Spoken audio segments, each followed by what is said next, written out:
cheese. That's what I was looking for. We got cheese, dude. Dang.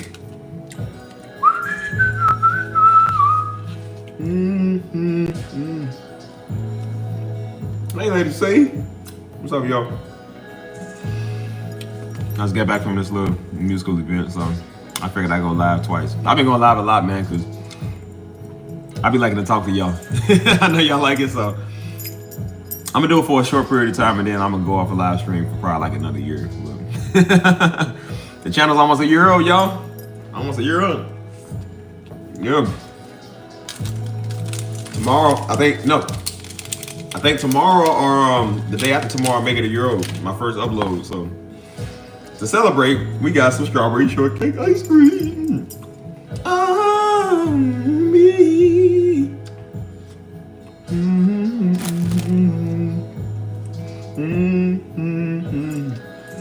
Hey, dog.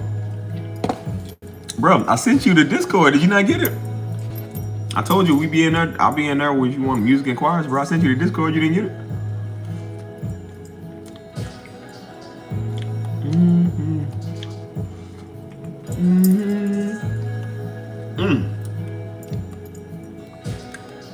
How you doing, Lady C? I don't think I ever asked you how you doing. How you doing today? Everything going on with you? You doing all right? You always come in so nice. Just make sure you doing all right. You one of my favorite people. Well, Steve says that about everybody. You're my favorite person.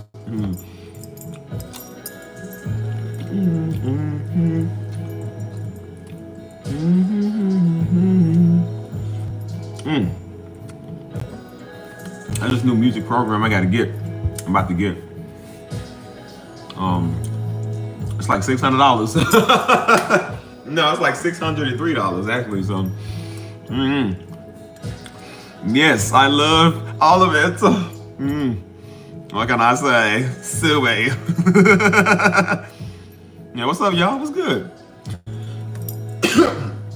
Yeah, I didn't mean to check up on you, Lady C. You always come in, and I feel like I don't acknowledge you all the time. I'm sorry. I'll do better. I'm doing better. I'll do better.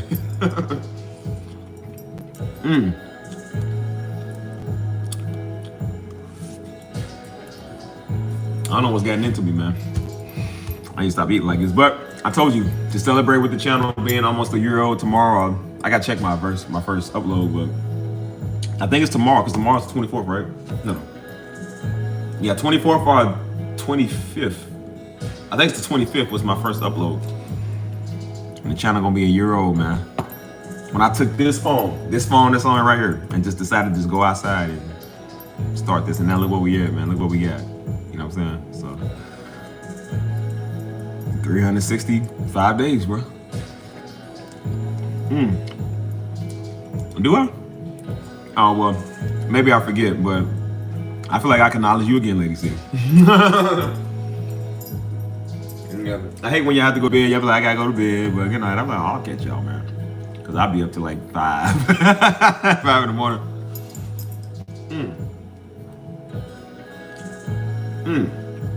This is so good. I ain't gonna lie, bro. We don't, there's no such thing on bowls and cups in my house. We all just eat right out the container. But this is so good, man. It's like 1,000 degrees outside, so eat the whole thing of ice cream. Yeah, Empress, I left. I had to make. I was about to make a phone call, and I was like, I'm gonna go live for a little bit, man. People still up. Man, this thing's really good, dude. Good. I ain't never had it before. Hey, y'all wouldn't believe a false prophecy I had last night. Oh, hey, buddy, this ice cream's for you, man. I had 2 false prophets in there last night. One of them said something's gonna happen in San Antonio. I said, yeah, there's gonna be something good happening in San Antonio. If it's anything like this strawberry shortcake ice cream, please, God, send it.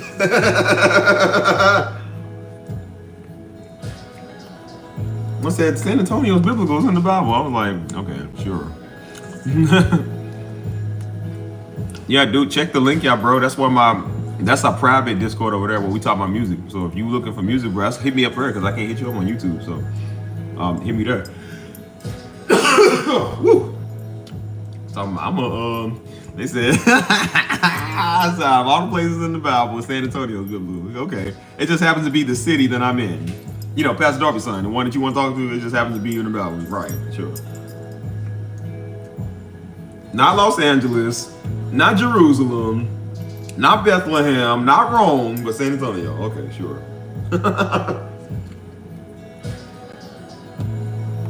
They said, please listen. No. I won't listen even if you ask politely. No. Get off. Yeah, we know you be taking care of business, Emma, so we good. You handle your business. You do what you gotta do. I'm surprised you even be in the chat. You seem like you so busy over there. I'm gonna tell you like this. If I had children, I wouldn't want to talk to nobody. I don't want to be in a group chat. I don't want to talk to nobody. I'm like, bro, I'm tired. That thing is really good too, bro. I don't like ice cream like that, but it's good.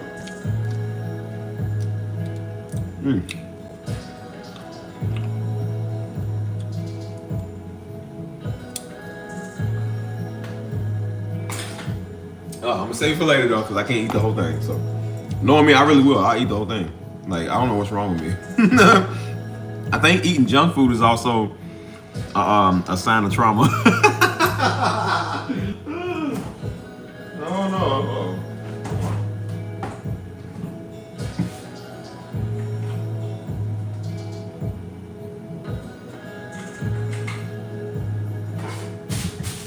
I forgot how Minute Maid. I must have never took it out the freezer. Yeah, it's rock hard.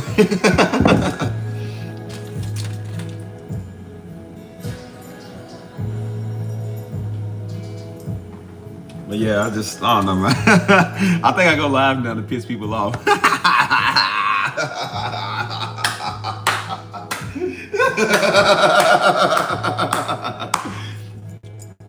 I really do think I go live to piss people off, man, because they be trying to talk like they know what God's gonna do. And I told him, I said, watch, I'll be here tomorrow. I told dude, old little buddy, he was mad on some y'all stuff. I said, okay, don't worry, buddy. I said, don't worry, I'm gonna wake up in the morning, because I'm gonna wake up in the morning. And I said, when I do, I'm gonna do a music live stream, and everybody's gonna enjoy it. And so that's exactly what I did. And so I said, you know what, not only am I gonna go live once, I'm going live twice. And I said, wow. And now I'm eating delicious strawberry shortcake ice cream and about to crack open the thing of frosting. Y'all pray for me. I don't need to be eating this stuff. A lot of times I do that, man, because people run their mouth, dude. And so I keep trying to show them, I'm just like, they want something to happen to you so bad. Some people want something to happen to you so bad. I said, it won't, buddy. It won't. I said, no, it will. It will, actually. God's blessings, yeah. I've struggled enough. I said, I've had enough turmoil and PTSD. It's time to bring on the blessings. I said, maybe you would have seen me years ago. If they would have watched me years ago, what I was dealing with and struggling with, I said, yeah, they probably would have got a glimpse of like what I was dealing with. They probably would have got a thrill out of it. But I said, you too late now, Buster. You too late. I said, God's just letting this goodness come through. But he talking about, I'm a soldier for y'all. I said, yeah, well, don't care. Don't care. He said, go preach the word. No, I won't. I said, look, why don't you do something about it? Look, buddy, still ain't did nothing about it. And now we going live 2 for 2 today, man. 2 for 2. Oh, man, y'all sure did give me a lot of breath in my body to wake up this morning. Sure did. Y'all actually gave me a lot of ability to do music today. And I blessed people this morning with my music. And then I blessed people when I went to the little musical cafe. Oh, man, that was all the power of y'all, wasn't it? Sure was. Now, why would y'all do that? I thought you said y'all was going to get me, right? Well, yeah. He got me life and breath in my body.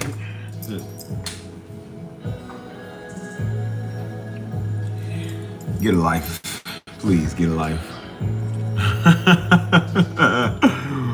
Yeah. Well, let me know how y'all doing, man. Let me know how y'all doing.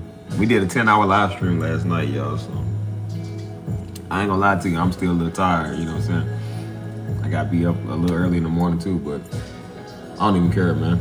They want me to talk tomorrow. They was like, the little men's group we got, And right when I'm doing live stream, one of the dudes hit me. He said, "Hey man, do you mind giving like a 5-minute like testimony?" I'm like, "What is it with everybody telling me to do testimonials lately?" I said, "Buddy, I just did a 10-hour testimonial last night. I think I'm good right now. Okay, I think I'm good. I don't need to be no one does go 10 hours, 10 hours worth of testimony. Like there it is." He said, "Just for 5 minutes." I said, "Well, take a 5-minute clip from my live streams and then just play it for the people." Like I don't know, man. I don't want to speak. Cause I don't want to act like I'm one of the public speakers, man. If people try to make you to a pastor, like, nah, I don't want to do that. He said, "Bro, just come and talk to the people." I was like, well, the good thing is that they ain't Negroes. So that's all I care about. These are actually, I think he's made like Mexican and like, you know, some of them is white. So I was like, okay, cool. Because if it was a Hebrew council, nope, I ain't going to speak to them. Bro, I'm getting tired of doing testimonials, man. And like everybody wants me to tell my story. I done told my friends my story. I done told Snapchat, Instagram my story. I told YouTube my story. I told people here that know me my story. I just recently told somebody else my story, and now I'm telling y'all my story. And I gotta go tell somebody else my story in the morning. I'm like, I'm getting tired. I'm gonna have to trademark all of this, man. Like, ugh. I said, I know it's only 5 minutes, but I said, dude, I just did 10 hours of a testimony. I think I'm done. I'm like, I ain't got nothing else to give, man. Like, ow.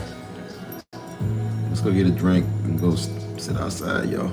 I really want to go live because sitting outside is peaceful. Oh, me.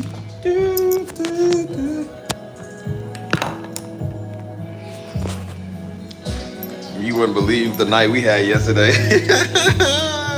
Bruh, it was right when I was about to get off live stream too. And I told people, I said, the floor is open if you want to talk. Some weirdo over here talking about they got a prophecy. I'm like, we don't do that over here, dude. I don't listen to that stuff, man. Daddy didn't listen to people like that either, so.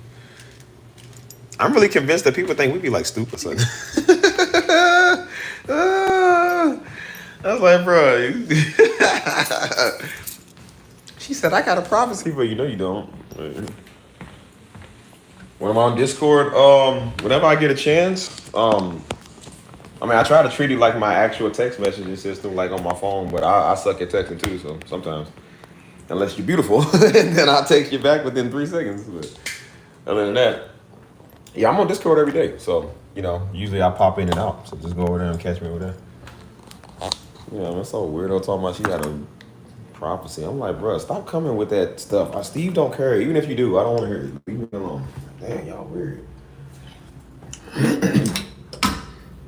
And then they want to come with it, and that's why I said, don't ever call me young man. Don't ever do that. Like, I don't know why, but they're irritating when people call me young man. I'm like, dude, I'm 3 decades old. I wish I was a young man, like I was 15, because I ain't got to pay bills. Like, dude, don't do that.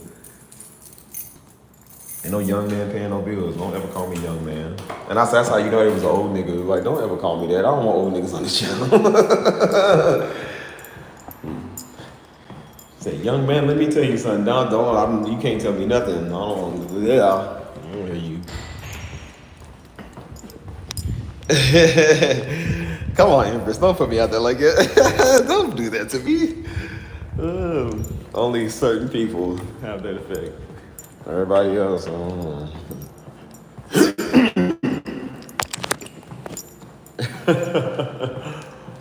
Man, she came with some.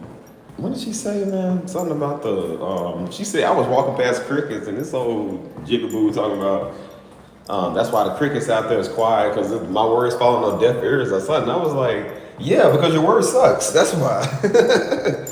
Even the cricket stops. Like, the cricket stopped chirping after a while. I was just like, it ain't even worth a daggone chirp. Like, even the cricket don't want to pay you attention. I said, no, I know it's cricket, your phone service. You got cricket phone service. I boost daggone mobile or something. He one of them types.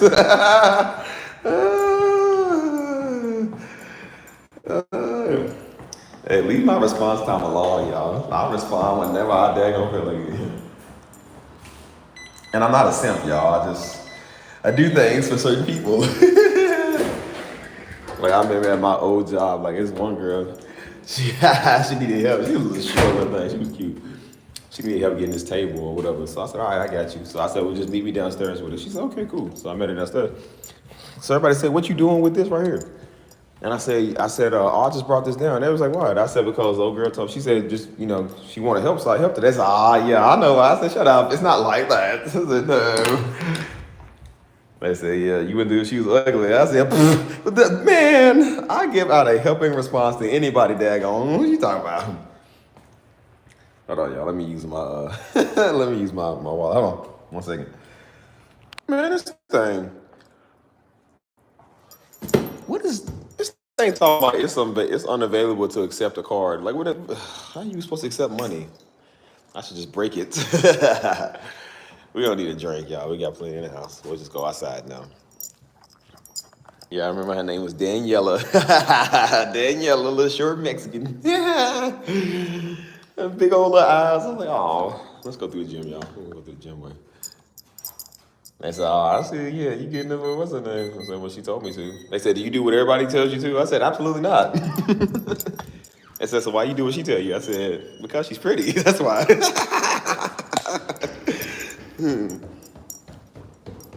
Like, I'm the type of dude that I'll walk up to a table where it's 4 girls, and I'll walk up with some roses, be like, "Oh yeah, I seen you 3 beautiful ladies over here, and just want to give y'all roses." And they say, "What's 4 of us?" I'm like, "I know." Yeah, I said 3, not 4. Like, usually they have an ugly friend out the group. Like, no, you the ugly friend. The really ugly friend.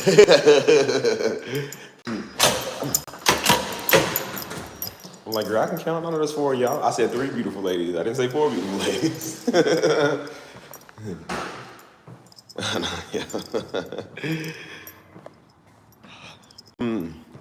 Just add the link over there, bro, if you want to talk about some music. But it's music only. So, like I said, I tell everybody it's for business only.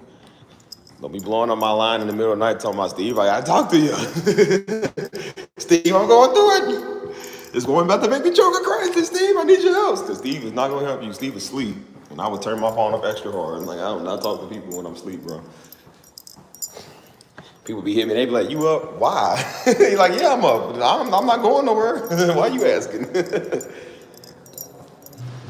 be like, "You got time to talk?" "No, I don't. I'm sleepy. Sorry." Y'all ever got hit with the "you up" text? Like, "You up?" "Yeah, I'm up, but I'm up, but I don't see it." I'm like, "No, I don't even want to talk to you." Like, I'm asleep. I act like I'm sleeping. I'm not asleep, but I'm just like, I just don't want to talk to you. So that's why. That's honestly why.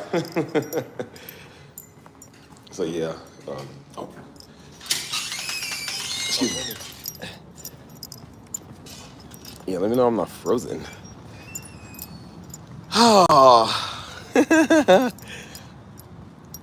How many days is this, man, of pissing people off? 360 something days of pissing off one of these fake Hebrews. They coming over and messing with me. I thought I was rid of them, Mike. I thought they was all gone. They was quiet for a couple of months, man. They come back here now mad about something.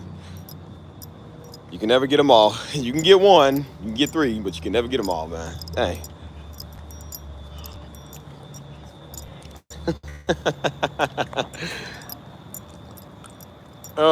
Anyways, y'all. Yeah, dirt bags. Turning into TD Jakes on them. Y'all see what TD Jakes, he said, "Have you ever been swallowed before?" He said, "Have you ever been swallowed, that you've been swallowing for so long?" I said, "I don't know, bro. You probably could have worded that a little better." Just a little bit better, maybe. People putting that on like memes and stuff. I said, "Y'all so stupid, bro." He's a swallowed. Let's see if they got another prophecy for me tonight, Mike. Because apparently people seem to have us in my best interest. Apparently people still think I'm like 8 daggone years old. Like, we still in like 2003 or something. I don't know what's wrong with Negroes. The minute Steve became a grown man, I left my father and my mother literally lived on my own. The minute I was able to get my money and get out, I got out. And I don't know what's wrong with Negroes. Like, boy, why you think I need you now? What's wrong with Negroes, dude?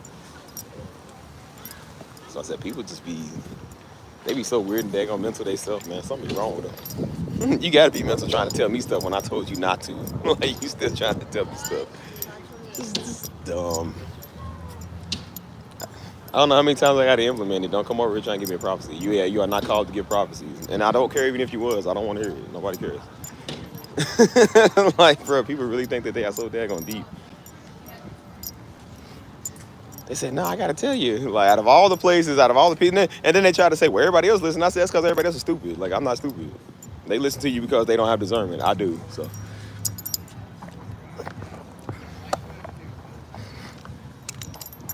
They said, well, no, I got to, it's just God trying to tell me. No, it's not. And I said, now your job is to kick the dust off your feet. Even if it was, I said, your job is to kick the dust off your feet and go on about your business. When you keep trying to force stuff on people, it's because you're not called to do it, bro, because God didn't tell you to do it. You're trying to get people to listen to your word. That's why I told people, I said, bro, I know somebody who did that. They literally was trying to come do that stuff. And they was trying to get me, because again, they tried, that's witchcraft. They tried to get you to agree with them to make them feel good about themselves, you know what I'm saying? And then I told them, I said, well, look, if you got an issue with somebody, go tell that person. Don't tell me. Because I'm like, that's just common sense anyways. I'm like, if you got an issue, if I got an issue with somebody, I don't tell you, I go tell them. But they don't know how to deal with it. And so they decide to come to you because they know if you get 2 or 3 or more to agree, that's strife. They'll start strife. And so I said, well, I'm not an idiot because I'm not an idiot. So I said, I don't go for that. I don't care. And so I said, okay, well, go tell them what you told me. They said, well, nah, you need to tell them. I'm like, why? They was like, because they ain't going to listen to me. I said, well, then maybe that means because you ain't right. That's probably why they're not going to listen to you. That's why I know they're just hard-headed. They don't listen to nobody. I said, so then if they don't listen to anybody, why you think they're going to listen to me? Well, people listen to you. I said, you're not going to use me to air out your dirty laundry. No, I don't do that. They said, see, man, you stubborn. You selfish. I'm like, why now? Why is there something wrong with me? Because I don't do what you want. And I said, we'll see whose word come to pass. And guess what? Their word never came to pass. Fake prophets, right? And that's why I said, see, this is why you don't listen to people. I'm not intimidated by that, bro. You cannot scare me with God or Yah, whatever you want to say. You can't scare me with that, bro. Don't y'all be like that either, man. You're going to have weirdos in your DMs talking about fake prophecies. I want to know who falls for that. I really want to know the people who ever fell for that, bro. Like I said, somebody's getting a fake word from some fake account on my profile.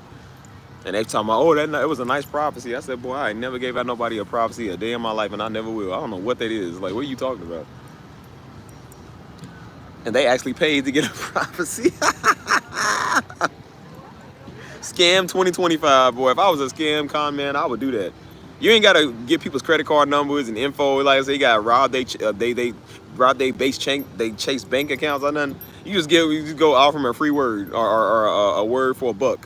You know what I'm saying? And they know who your name is, so they know like, oh, that obviously it must be Darby. He's right. So I'm gonna like. I was like, boy, yeah, people. That shows you the heart I got. Because if I was really about money and really a bad carnal perpetrator, I said I would be scamming all y'all right now. I would be using my daddy for so much money. I would get so much money off of Daddy Death, man. I would market it and sell all his stuff.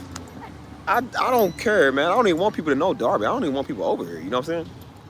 And so that's why I say, like, it is so weird, man. You get these type of people. It's just like, who pays for a word? I paid for a TV service, or like, I paid for a rent on demand or something. I was like, I don't pay for a word. Like, if I share all good things with my teacher, Galatians 6:6. I said, but I don't pay personally for a personalized word. I don't know who does that.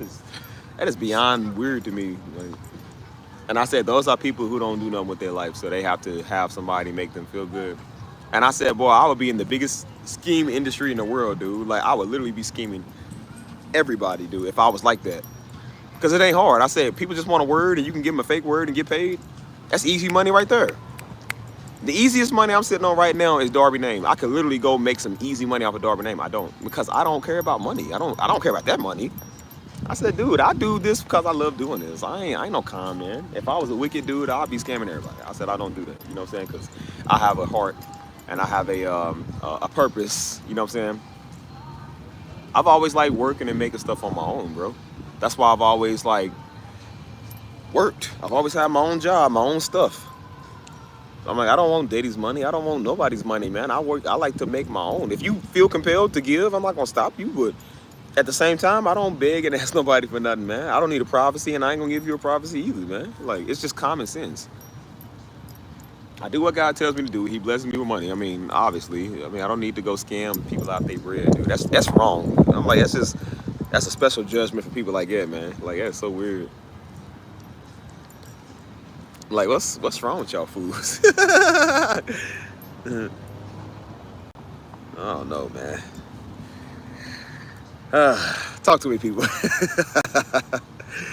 Talk to me, y'all, because I keep thinking of these prophecies. Because if I wasn't real and if I was scared, I probably would be laying back in bed, being like, "Oh my God, maybe they're right. Oh man, maybe they're right, man. Maybe what they said is gonna come to pass. Maybe God really is gonna get me." And then I realized I'm like, God's not gonna strike fear into your heart if He's gonna do something to you. And God doesn't tell you to get your act straight so He can scare you. He tells you to do that because He loves you and He doesn't want you to go down that road. God's not gonna. God doesn't give us a spirit of fear, right? So if somebody's coming to you trying to make you fearful of God, that's not the spirit of God, dude. That's called being a Negro. And that's what niggas do. When they get mad because you don't like them or you don't listen to what they say, then they want to, like, it's the same with a Negro, I'm going to kill you. So they do the same thing. They can't kill you. So they going to say, well, God's going to get you. And I'm like, well, if God was going to get me, why? Like, he was just trying to bless me a second ago. And now because I don't listen to you, now He's going to get me? Like, that don't make sense. Judge the fruit by its tree, y'all. That's all I got to say. Judge the fruit by its tree. No, listen to these little internet prophet thoughts, man. If you acting like they know what they're talking about. I don't know if anybody's ever put that on y'all. They pull it on us all the time. You know what I'm saying? But it never works. But as I said, I got stories for days, man. I mean, people just are obnoxiously weird, bro. Like, that's why I said with the channel being a year old, it's just like, why do I get these type of people over here, man? Like, where's the ones I really look for, the ones I really want, man? Because these weirdos just, them is the ones I call spiritual weirdos. A bunch of dumb spiritual weirdo niggas come over here, dude. They are so stupid. Like, just lose. You ain't got no life, man. Just a loser, dude. You are just a walking nothing. Just a purposeless fool, man.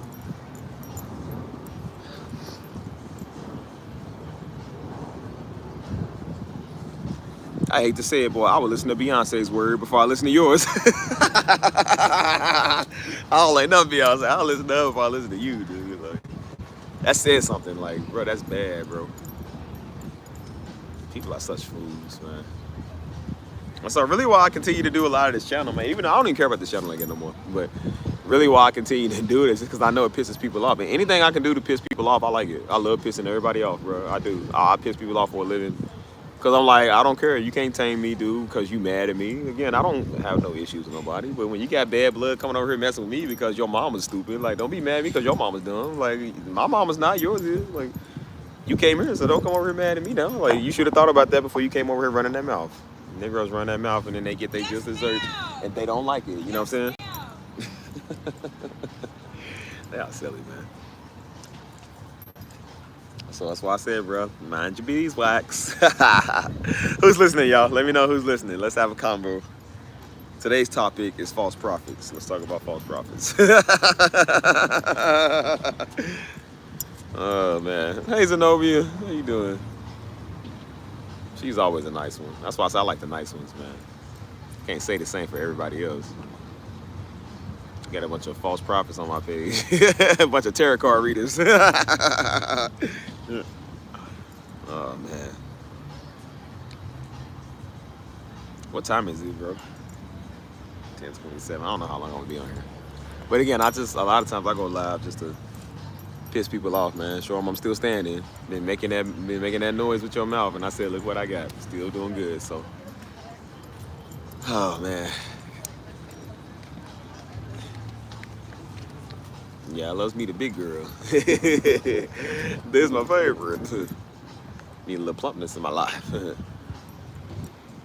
Let me just be real. Like I said, people ain't got no choice but to respect you. You ain't gonna do nothing. That's why you think I talk about they big mama so much, because I'm like, I like big women.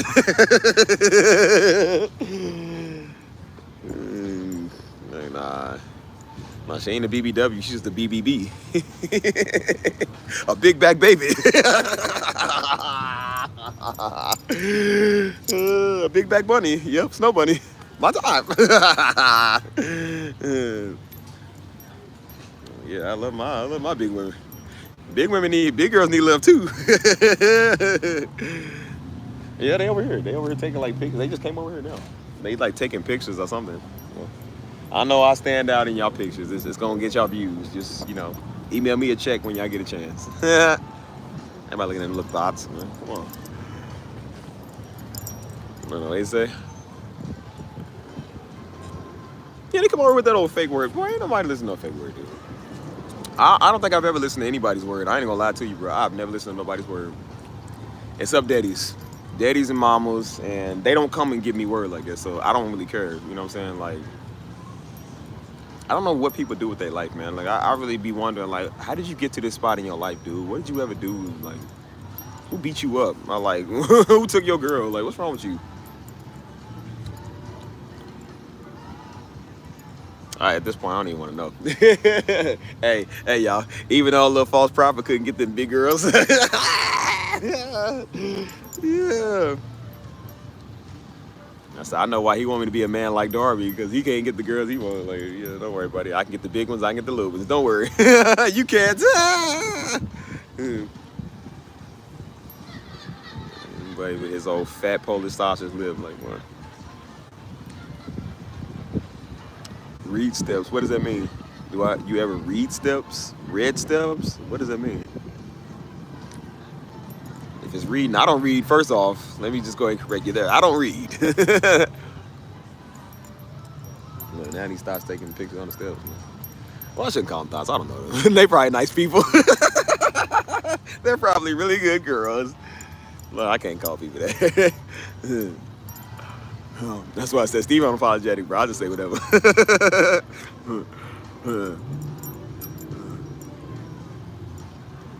So yeah, man, that's why I got a lot of that, bro, in my comments. Last year. Oh, the book? Nah, I ain't never read it. Yeah, I told you I don't read books. Books are for white people. I don't read those.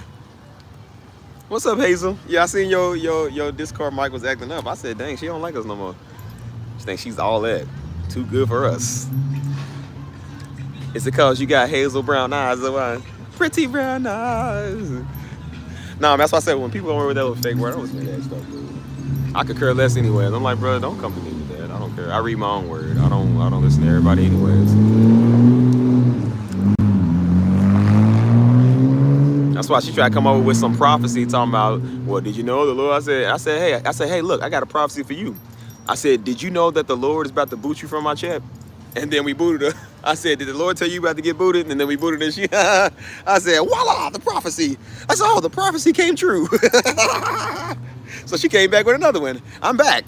I was like, bro, like, people just don't get it. I said, that's that witchcraft. Like, they can't get it, so they get mad at you. And so I said, oh, I'm hearing in my spirit another prophecy. Another block. She got blocked again. I said, oh, man, I'm 2 for 2. I said, I don't know, y'all might be a prophet. 2 prophecies came right. So I was waiting to go 3 for 3. So I was like, she gonna come back probably with another one. And so I said, she come back with another, I'm gonna be 3 for 3. I said, oh, yes, the prophet speaks again. I said, yes, the prophecy has came true. Mighty funny how the Lord didn't show you was gonna get skedaddled out this chat. Right? You seen everything else, though. That's why I said, people be trying to worry about you so much. Bro, worry about that big mama of yours. Don't worry about me, dude. Steve don't care about you. I don't need you at all, bro. Out of all the people, the greatest man of God we've seen was my father, allegedly, in the world. We don't know if there's other people that do the same thing. I haven't really seen him. But that's why I said, like, still, he's one of the greats. Why wouldn't he have gave me a prophecy for 23 years that I've been on this earth before he passed? Why do I need your little whack, crappy prophecy? They were talking about San Antonio in the Bible. No, it's not, dude. They said south of the United States is in the Bible, and this prophecy is going to get destroyed. I said, boy, if the southern United States gets destroyed, the western coast, the eastern coast, the northern coast, and central coast get destroyed too. When she goes, she all goes. That's the whole point, dummy. That's why I said people don't know. They don't know what they're talking about. They are so dumb. I'm really starting to think like people are like the medical term. Like, I'm thinking they like really stupid. That's the best way I can put it. Like really stupid. She said, and that's why I said when people say the Lord, I said, nope, I don't listen to you. She said, well, maybe the Lord told me to me. No, he didn't. No, he did not. That's what you said. That's what you wanted to say. No. She said, well, everybody else I told the prophecy. I'm like, well, yeah, it's because everybody else is slow. I don't listen to you. I don't listen to people. That's how I stay out of debt. Because I don't listen to people. I was a Negro trying to give out a word. Boy, everybody don't listen to you, boy. Again, when you under the word, I've been under for 20-something years. You know, we are not stupid, dude. That does not faze me at all. I'm looking, I'm just like, these are the people that Daddy warned about. These are the ones that Daddy literally warned about. Them type. God's telling me to tell you. I said, that might work on somebody that fears everything. I said, I fear God. I don't fear you, though. And believe me, I don't see God in you. So I'm not fearful of that at all, like, because it's not real. So I told myself, okay, I'll be here tomorrow.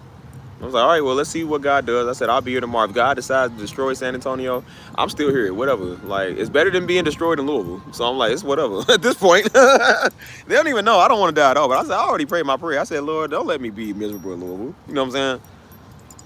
I was like, dude, if he destroys one thing, he gonna destroy it all. But I was like, bro, I was living in destruction in Louisville for 20-something years. I'm like, why would I go back to that? I'm like, no, I'm good. I'm good. It was like, well, I used to be in the military. And I said, yeah, you probably got mentally dishonorable discharge because you're stupid. You tried to come to the sergeant with your prophecy, and they was like, get this old whack job out of my military, man. We can't trust him with assault rifle. Like, my buddy's over juggling hand grenades talking about a prophecy. He was like, get him out of here. You never collected your pension. So, yeah, it's old cap, man. Anybody listen to that? I don't want somebody like that having my back in war, man. They might shoot me. They might be on some Jim Jones type stuff, man. Might be like, it's better to be, like, it's better to go out peacefully than go on to war. They done offered you a drink and done signed out of your Kool-Aid. You're like, what did you do? What did you do? I'm sorry. I had to, so you don't become a tool of the enemy to murder. So they murder you instead. Shh, don't fight it. Shh, don't fight it. Just let him take you. Let him take you. It's the prophecy. Like, boy, I'm taking you with me. I'm going to choke you till I stop living.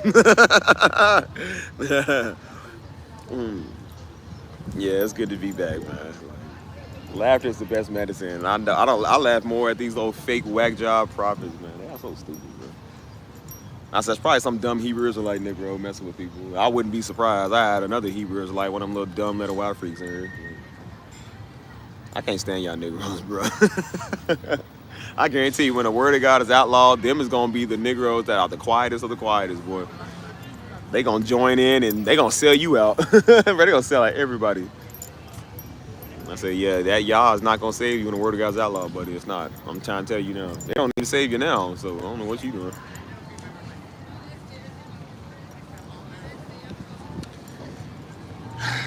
I said, don't worry, buddy. I told him, I said, I'll be here on live stream tomorrow. I said, you won't, though. And guess what? I'm here now. You're not. I don't care about that, man. I'm out here enjoying my time, boy. That's why I said Negroes be crazy, man. They lost their ever-loving mind, man. You can lose your mind, just don't come over here doing that. I don't want to hear it, you know what I'm saying? Stay over there and do that stuff. Like, let me be over here, you know what I'm saying? Yeah, hit me in the Discord, man. We'll talk about some, I'm about to say money. Yes, money. We would talk about that mucho dineros. That's what we're going to talk about. Hit me over there. We'll see what's good and what's going on, you know what I'm saying? But yeah, man, I don't care about a lot of stuff, bro. I really don't. And I definitely don't care about weirdos coming here bothering me and messing with me. Like, I got a life, bro.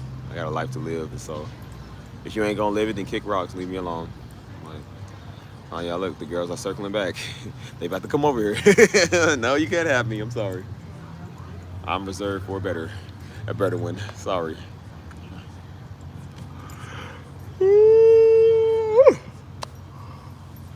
Oh, well, I'm so sleepy. Man, I've been doing so much, bro. And that's why I said a lot of my mental anguish, man, is better. Because I talked it out, man. I mean, when you talk it out for 10 hours, that's one of the greatest therapy sessions you can think of, bro. Like, I done talked it out, so. And then I slept it out, so I feel good. I feel refurbished. What's up, dog? I feel refurbished and all of that, bro. You know what I'm saying? Like, I feel good, so I'm just chilling and trying to get some regeneration, man. That's why I'm really starting to eat better. You know what I'm saying? Trying to eat full meals and, you know, eat better and whatnot. So I can, you know, get back, not necessarily to 100, but get back a lot better, you know what I'm saying? So that's honestly what I'm trying to do. But, yeah. Are you making a YouTube video? Yeah, I'm on YouTube Live, actually. Can I be in it? Yeah. What's your name? My name's AB. See, I told you, everybody want to be on my YouTube. Yeah, I need more white people on my YouTube. Advertise yourself. I need more white people. Bring them lovely white things over here. Bring the white women. Too much inclusivity. I need some diversity. Create a diversion, a diversity. Say it with me, people. Diversity. That's what I need. I need some of that. I said, you know what the problem is in the world? I know some white person was saying that back in the day. You know what the problem is in this country? What? Too many niggas. You know what the problem with this channel is? Too many niggas. Too many. I said, you give them rights and look what they do. You give them rights and they abuse it. So now we got to go back to segregation. I said, yeah, I'm bringing segregation back on my channel, y'all. I'm making Simply Steve great again. Yes, bring it back. I said the Negro on this channel would be the highly most persecuted person in the world. I said segregation now, segregation later, and segregation forever. Oh man. I'm like, please, white man, you don't have any idea what you're doing. You give them niggas rights and look what they do. Oh man, that's funny. Hey, I know I love y'all, man. I love my Negro people. And y'all, let me stop laughing. I'll be having a good time with these streams, man. It'd be funny. So I was watching your dad just then. America is screwed. Yes. Yes, it is. The only man that can save America is me. Besides Jesus, and definitely Trump can't do it. I am up in line. I can bring us all together because I know how to deal with people. I know how to deal with people shrewdly. I wish I was the man to bring America together. I told you I can fix some stuff, boy.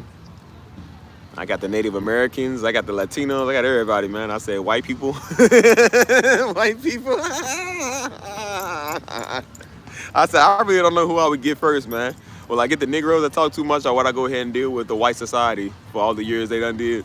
I said, well, they do, some of them do deserve theirs. I'm just like, but nigga, none of them make you more mad than a Negro that run their mouth. I'm just like, I think I would just get them first. Even in my state, I would still deal with the Negroes first.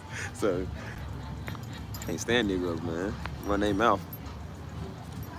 I said, today we're gonna start sanctuary cities. San Antonio will be highly on the list. No more incapacity. You must follow the rules or spend 20 years in prison. No doubts. No doubts about it. You don't like it, too bad. Throw the keys in the dungeon. No worries. Call me Stevie Trump. What's up? What's up, DJ? I always say, I was about to say Dijon Mustard. Hold on. Deja, that's your name, Deja. I said Deja Mustard. I don't know, something about if I ran America, boy, everybody be in trouble. Like, we have the greatest country in the world. In the world. I just want to proclaim that nobody is above the law, not even me. Not even me.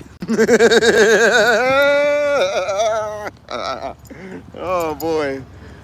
Oh, they gonna hate me. That's gonna be the one time that the black people click. They click up with the white people. He said, "Look at her, cracker. I don't like your kind either. Look at her, nigger. We don't like your kind either. But we gotta do something about this. We gotta do something about these Negroes in the White House." He's giving us all turmoil. And that's how I bring unity. Is make the blacks and the whites work together to come against me.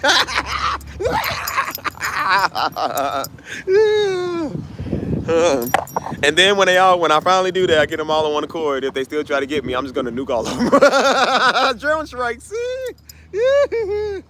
Oh my gosh, bro. Hey man, I would be the worst world leader. I'm not even playing. I would be the worst world leader in the world, boy. I'm talking about the world's economy would plummet. I took the Western Hemisphere of the United States and turned it into one giant snack room. Like, bro, I turned it into quarter machines over here, quarter machines over there. 15,000 people's out of a home because I needed a snack room. Mega corporation snack room. Oh my gosh, bro. He said, look at crackers. We don't like y'all neither, but we got to do something about these Negroes in the White House. He said, you know what, brother? He's like, I think I'm with you on that one. Unity for that just once? Like, unity, cracker. Unity. Yeah. Oh, man. That'd be funny, bro. So, yeah, sadly, the Lord knows I'm not meant to have power because he knows in my heart what I would do with it. I said, yeah, God, you read the room just right. You know exactly what I would do with it. It was nothing good. Absolutely nothing good.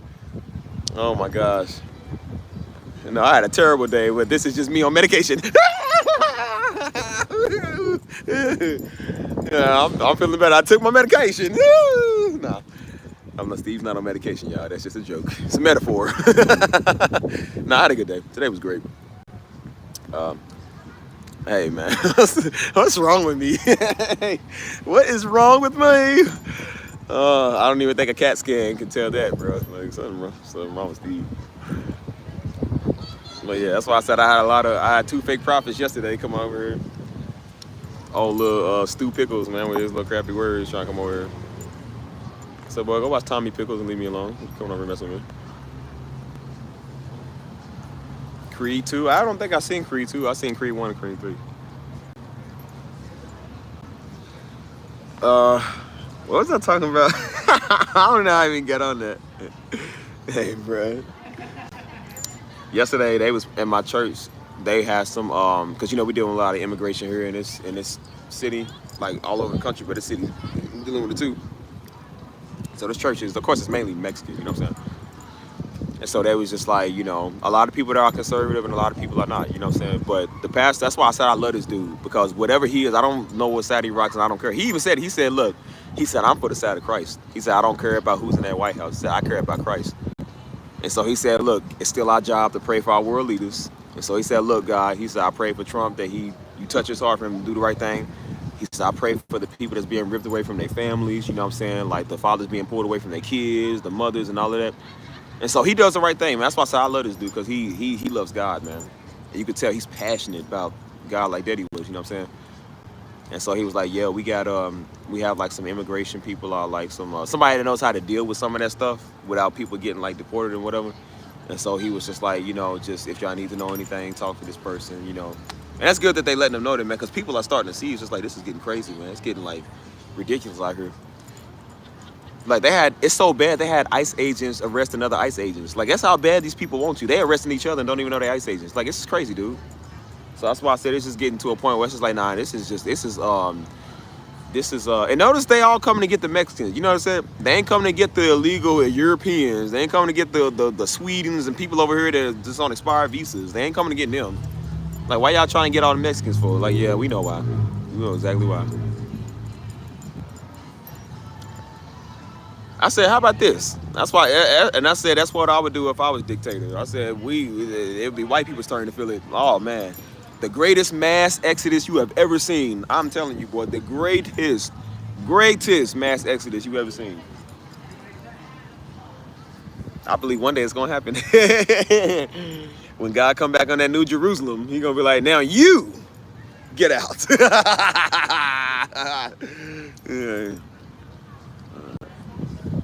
Yeah, it's crazy, man. A lot of these people here are good, man. These are my brother's girlfriend is Haitian. Shout out to Haiti. Yeah, it's crazy, man. Like, my friend's wife is Jamaican. He said she was born here. He said she's still having trouble, like, because they making it hard now. He said it's still hard for her to, like, get everything ready. You know, I don't know, something like technicalities or something. But I said it's crazy, man. And so usually every year we have Fiesta here. That's big old Mexican tradition festival downtown with like a million people outside. But it starts to get smaller and smaller because they scared their life, because these ICE agents out here are like crazy. They probably up here somewhere. I just don't see them. But they everywhere, especially downtown. They are everywhere. They pulling people out, man. They literally like locking people up. They showing up to people's houses. Like they just doing all type of crazy stuff, man. And so that's why I said, like, yeah, y'all got. And then this old nut job just bombed Iran yesterday. I said, yeah, this nigga getting his, boy. Y'all getting y'all's. That's why I said, I hope you extreme patriot. I hope you really is. I say, yeah, you gonna be extreme patriot. Yeah, you gonna go over and they gonna blow you up. Watch. You gonna go over there and they gonna do something to you. And little white boys who want to shoot everything, call everybody a nigger. I said, yeah, they go over there and realize that, yeah, you use the white nigga. They do that too. And then they blow you up into a million pieces. You come back over at Twitch and yeah, because it ain't Call of Duty, boy. It ain't what you thought. I used to play Call of Duty on the headset, boy. Them dudes are so weird, man. Some of them was weird. Dudes over F Mexicans, F illegal immigration, Donald Trump 2020. I was like, what? This is a video game, man. Can you just play a video game? And I said, that's how they really think. You can't even have a game where they can't even, like, just be cool. And I said, well, how about this, you cream cracker? Go over there and do that. Go over there and do that where you can slaughter all the brown people you want to. You're going to realize them brown people ain't going to get slaughtered like you think. They can fight back, too. They know IEDs and RPGs and snipers and stuff. They know all that type of stuff. And that's why a lot of them are going over and they saying, bro, I wish I would have never got into the military. They said, I wish I would have never went over. I know a dude now, he's like, I wish I would have never went, man. He's like, that was the worst thing I ever did, bro. Because they go over there thinking like, oh, I'm fighting for my country. And I said, and that's what a lot of them is getting. Because like I said, they taught to be patriotic and they taught to love your country. And yeah, there's no better country than America. Now when they come over here, they can't even get assistance. These white boys come over here injured, they can't even get assistance. They are not paying their medical bills. They're not paying their medical handouts, nothing. They literally can get hurt on the job. And they will find a technicality of why they can't pay you. Because they not wanting to pay people. So you went over here and basically almost died and got blown up from your country. And you come back and you can't even get a basic medical bill? Basic treatment? Some of the most taken care of people should be the United States Army. You fighting and defending the country. They telling you to go get blown up for God, guns, and country, right? They telling you to go get blown up for the country, right? I would think you would pay them pretty good and take care of them at least.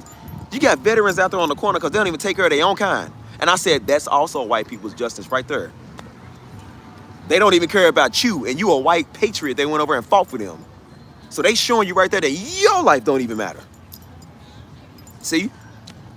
And then they starting to say, I wish I would have never did it. I wish I would never went over. Yeah, they say that stuff because it's just what it is, man. That's what they do. And that's why I said, like I told you about my dude that the one that got thrown 50 feet in the air from the military car he was in, which I don't know how you do that. But he got thrown 50 feet in the air. He said it was the most beautiful, terrifying thing he's ever seen. He said 9% of people only survived that. He was that lucky 9% of people that survived what happened. And he messed his back up and showed up. He said, dude, I've had back pain. He said, my back has not stopped hurting since 2001. He said, I got back pain older than most people. And he said, I can't even get a daggone payout. He said, because they found some technicality of where basically, I think he waited like a day later. So they said, well, it must have not been that bad since you waited, because he had to. And I said, they found a reason not to pay. He's a white dude. They found a reason not to pay him. He gave the military years and years of his life. Broke his back. He's got so much joint pain and everything. And they won't even pay him and take care of him. And now he's sitting here he's frustrated.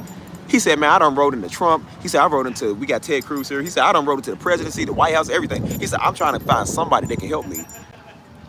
He said, I've been dealing with them for 7 years, trying to get a payout. He said, for 7 years, I've been waiting on them to try to help me with something, and they will not give him a single dime. And I told him, I said, you see that Patriot Dream they say? He said, yep. He said, they sold me that Patriot Dream. He said, I wish I would have never did it. He said, I wish I would have never did it, man. Because see, they don't care about you. They use you as a killing machine for them.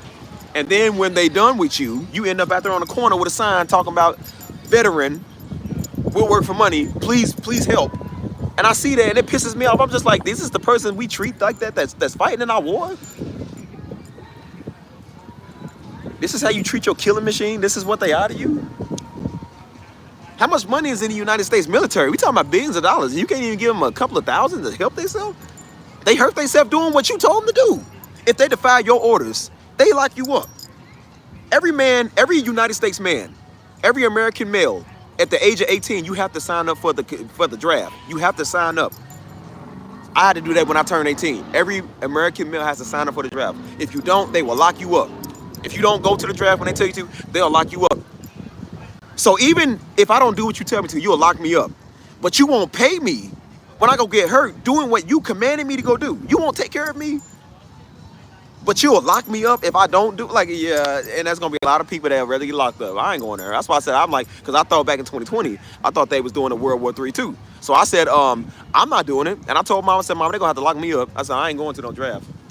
I said, nope. And that's around the time Call of Duty was coming out. I said, I stopped playing Call of Duty because I said they're gonna track people's scores. they're gonna track all your leadership board meetings and all the craziness you was talking in there. You know what I'm saying? They're gonna track it and be like, oh yeah, he's war ready. Yeah, we get him. He's got the most kills in this game. Get him. And so I told Joe, I said, Joe, stop playing this. I said they're watching. I said they're watching this. Look. I said, yeah, I'm not going over and fighting y'all war, so I can get my leg blown off. You ain't even gonna give me a prosthetic. They want to pay for your prosthetic, dude. Like, just, man, please. I said, I better have the best benefits and everything. Better come back with a 6-car garage and a stretch limo. Like, boy, please, I ain't going over there for nothing. Y'all see what they did to Lieutenant Dan? Remember Lieutenant Dan? Lieutenant Dan was a patriot, daggone.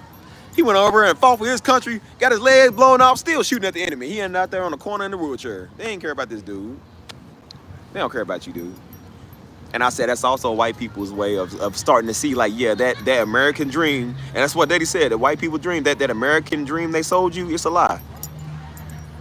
That patriotism, which is white people's religion, not Christianity, that patriotism, it's a lie. That economy that they love so much, it's a lie. And now they starting to see, like, yeah, even your own kind, the one that y'all told us that, you know, they was mad at black folks because they ain't say the Pledge of Allegiance. They mad at people because people took a knee. So I died for my country. Then they go over there and literally almost die for their country and come back and see your country don't care about you neither. Like they don't care about Colin Kaepernick. They don't care about you even more. They don't got to pay Kaepernick. They got to pay you, but they don't want to pay you. So, of course, they're going to treat you worse than they treat Kaepernick. All they're going to do is use your struggle to put it on Kaepernick and say, when people died, that's what they say. People died for this. People, when it got blown up, oh, yeah, the people you didn't pay. The people that came back from war, PTSD, and traumatized, the ones you didn't pay. And the ones that sat there on the corner with no legs because you didn't pay for their prosthetic surgery. You didn't pay for them to get in to take care of their medical bills or nothing. Don't be trying to use their struggle. Like I said, yeah, white people do it too. They use people's struggle too. Like, yeah, the struggle that you let them go out there and be in. They talking about the United States Army suicide rate is so high because people out there are seeing so much and they know they can't get taken care of. I heard an Army dude, he told me, he said, man, one of his dudes, he said he was trying to get out the military so bad because he was going through it. So he took a 5.56 and he shot himself in the foot because he thought if he gets injured, he'll go home. But the thing with 5.56 bullets is that they travel. He shot himself in the foot, but the bullet traveled up and pierced his lung. And he died right there. Which I don't know how that works, but I'm just like, that was not smart at all. But I'm like, but it's like that, man.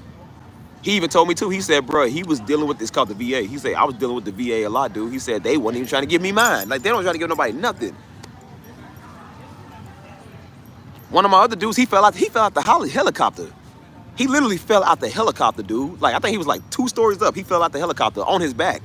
He said, luckily he had his backpack on. It took a lot of his fall. But he said he fell so hard, man, he broke his back and everything. And he said he was having a hard time trying to get them too. Like, they don't try to help nobody with nothing. You training me to do this work. You can't secure me to make sure that if I get hurt, I'm taken care of, my family's taken care of. Like, this is what I am to y'all.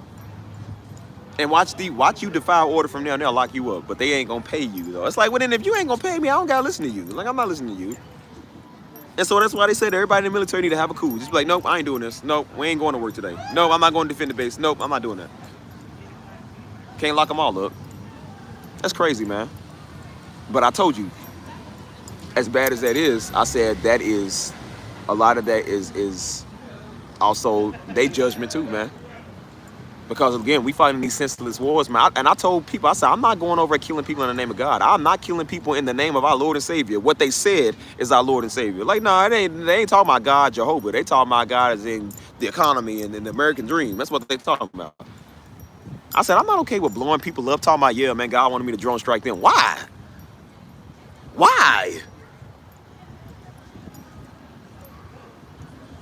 I can see you blowing up a terrorist organization, but when you drone striking women and children, it's like, what do they got to do with that? What do they have to do with that? I don't think God told me to blow up women and children. Yeah, he's in pain, dude. Been in pain for 20 years. I was in a meeting when I did the therapy stuff last year. I was in a meeting when I did a therapy session last year. And he told me, he was like, dude, he said, I ain't gonna lie to you, dude. He was a part of the drone strikes. He was in the United States Army. He said, dude, he said, I'm not gonna lie to you, man. He said, I think I killed about 1,000 people. He said, I'm not even gonna lie. I think I literally killed about 1,000 people, dude. And he just tore up. Like, he already had a traumatic life, but he was just tore up, just crying there. He's just like, bro, he said, dude, because he said the worst thing about it is we have to watch the footage, the infrared, all of that. And he said, you can literally see people just getting blown up. He said, I was in charge of pushing the button to detonate the bomb or whatever. He said, these be like women and children. He said, you can still see them you can see them just on fire. Just, they still living while they blown up. limbs flying everywhere, blood everywhere. He was like, bro, it's traumatizing. He said, I killed about 1,000 people, dude. He said, I'm not gonna lie. He said, I don't know how I live with myself every day. He said, I don't know why I did that. He said, they told us we was fighting for our country. He was like, what does this have to do with our country? That's why I said they come back. See, that's when I talk about mentality, mental, they come back mental. Look at that. He said, dude, I deal with so much PTSD, man. He said, I don't know how I do this, man. And when you look at him, he seems cool. He's a cool dude, but he deals with so much. I said, that's ridiculous. And they told us to go fight for the American dream. Go try. I always said it back in 2004 when they was doing the going and getting Saddam Hussein and they was getting Bin Laden and stuff. And then they told us, I was like, well, why are we over fighting? And they said, well, they hate America because we love God and we have freedoms they don't have. I said, I don't think that's a reason to fight the United States. That ain't no reason to fight nobody. That's what they kept telling us, right? And then you realize why they hate America. And these niggas is going over and messing with the people. They raping the land, they stealing people's stuff, they killing people, they drone striking everybody. So what do you do when they do that to your people? I'm gonna get you back. That's what they say, I'm gonna get you back. And then they got us to go be patriotic. That's why I said devil is a lie. I said devil is a lie. Oh, the devil is a lie. I said, yeah, yeah, devil is a lie. I remember I was about to join the army. I remember that. I was thinking about joining the army. And that was back in like 2006. That's when they was trying to push it on us. Especially they try to push it on black folk. Notice they push it on black folk when they want you to go out there and be a run Negro. That's what they want. They had us go out there, and I remember they kept posting the commercials. I'm Army proud. I'm Marines proud. The few, the proud Marine. Keep on posting that.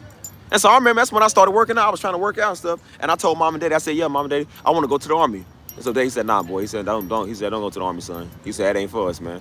And I was like, well, why? Like, we fight. We didn't know at the time that, you know, this country wasn't for us. So I said, why did we fight for our country? I said, it makes you a man. Because I love training. Daddy put you in military training, so I like military training. Daddy could have been a drill sergeant. So I said, it was like growing up with a drill sergeant. So I said, well, that would be perfect for me. Waking up at 5 in the morning, doing drills, running, you know what I'm saying? But I was like, you know, I was thinking about joining. And then I looked and I was just like, why? They put these movies, notice they put these movies in front of us and they do this patriotic scene. They got a couple of black people on there like Glory. Remember Glory? Y'all remember that movie Glory with Denzel Washington and them? Make you, oh yeah, patriotic, you know what I'm saying? Transformers, they got the patriotic, and I came off you a ride back, and the black dude was the first one. I found my own ride home, sir. Everybody's, yeah, everybody like, why he gotta be the first one to step up? Why we gotta sacrifice ourselves? I remember I seen it's a movie called I think it's called 1917 or 1918.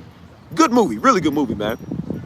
And it's basically about these two soldiers that gotta warn, it's a trap that this army's about to go into, but they gotta warn the other side. They gotta fight their way to get there. The whole movie they basically fighting. One of them died, but the other one, he made it to the base to warn them right in time before they fell into the trap. And so they about to do a charge, you know what I'm saying? And so he's like, what are you doing, Corporal? And he said he's about to run out there in the middle of the field when they about to charge. He says, no, Corporal, don't do it. And then they take off. He just starts running, ducking bullets, cannonballs. And it's got this heroic music. And all the people coming, they say, yeah! Like they riding, he's running into people on his side. And the camera zooms out. It's the most patriotic. It's the most beautiful moment in the movie. I love movies like that. Bro, I swear it was like this whiff of patriotism came over me.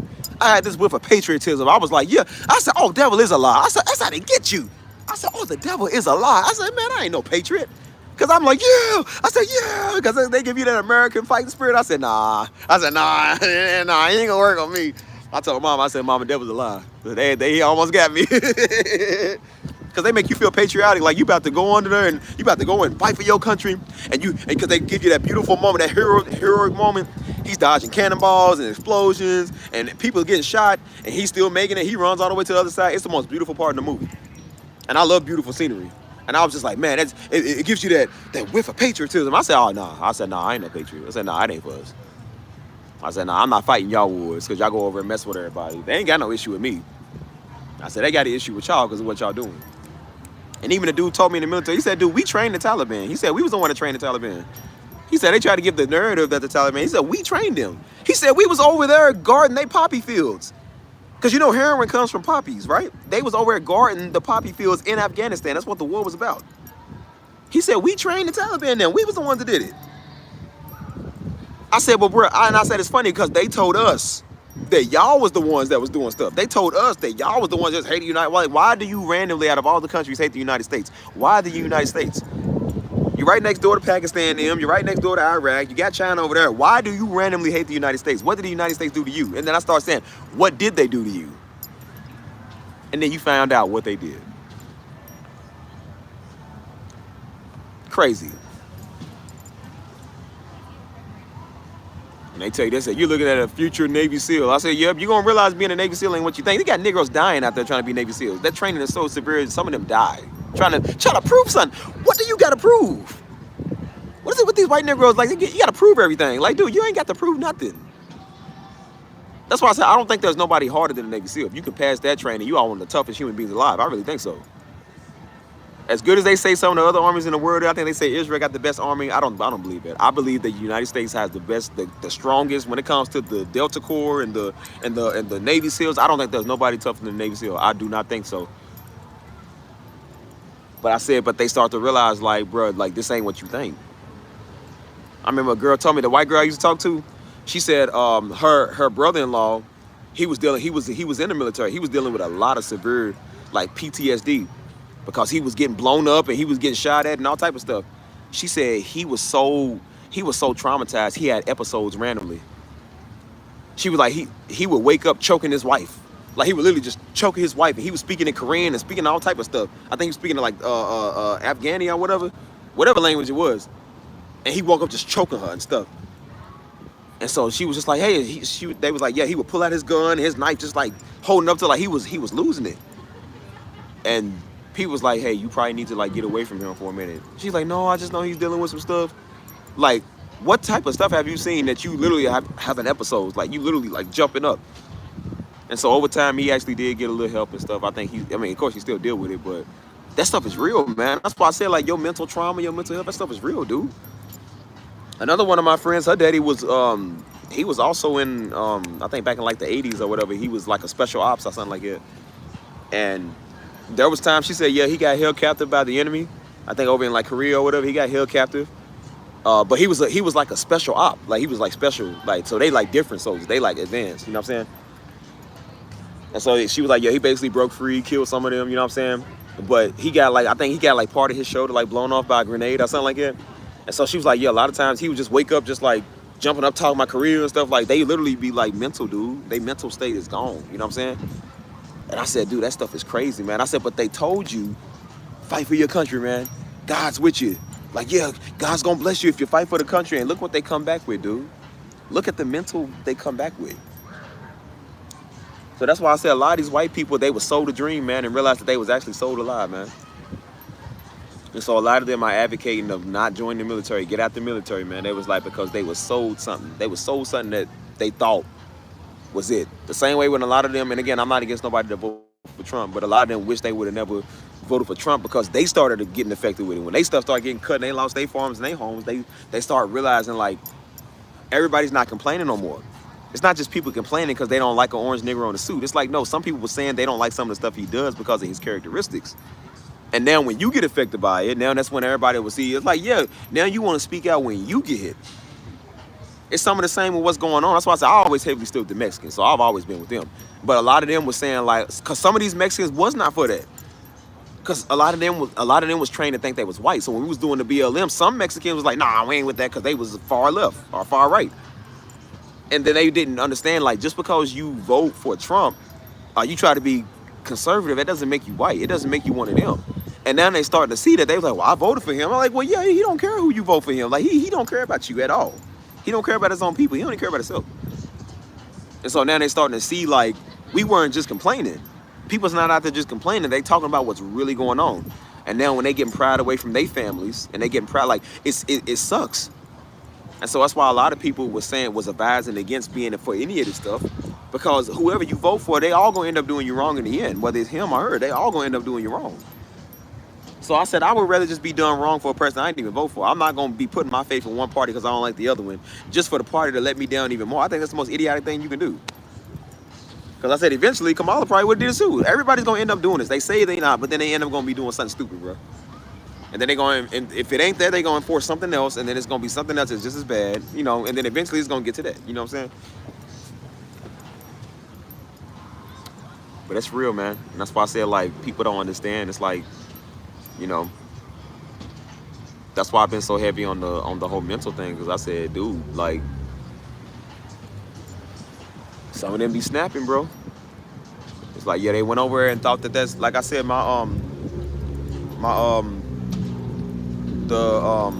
what's her name? The little Puerto Rican or whatever. Like, her cousin, them, they cool. I'm still cool with them. They cousin them, he's white and his wife is Puerto Rican. And so they super nice, man, super good people, super good Christian, nice folk, whatever. But he was former army or whatever. And so he also, again, I think a lot of them are sold that American dream, that patriotism. And he's dealing with it. Like, he was going, everybody says when you're in the military, if you end up losing somebody, you blame yourself for that. And he lost a couple of friends in the battlefield, man. I think a couple of his friends died in his arms, man. And he's messed up. Like, they messed up from that. It would mess up anybody. And so he doesn't like to talk about it. Nobody likes to really bring it up or talk about it.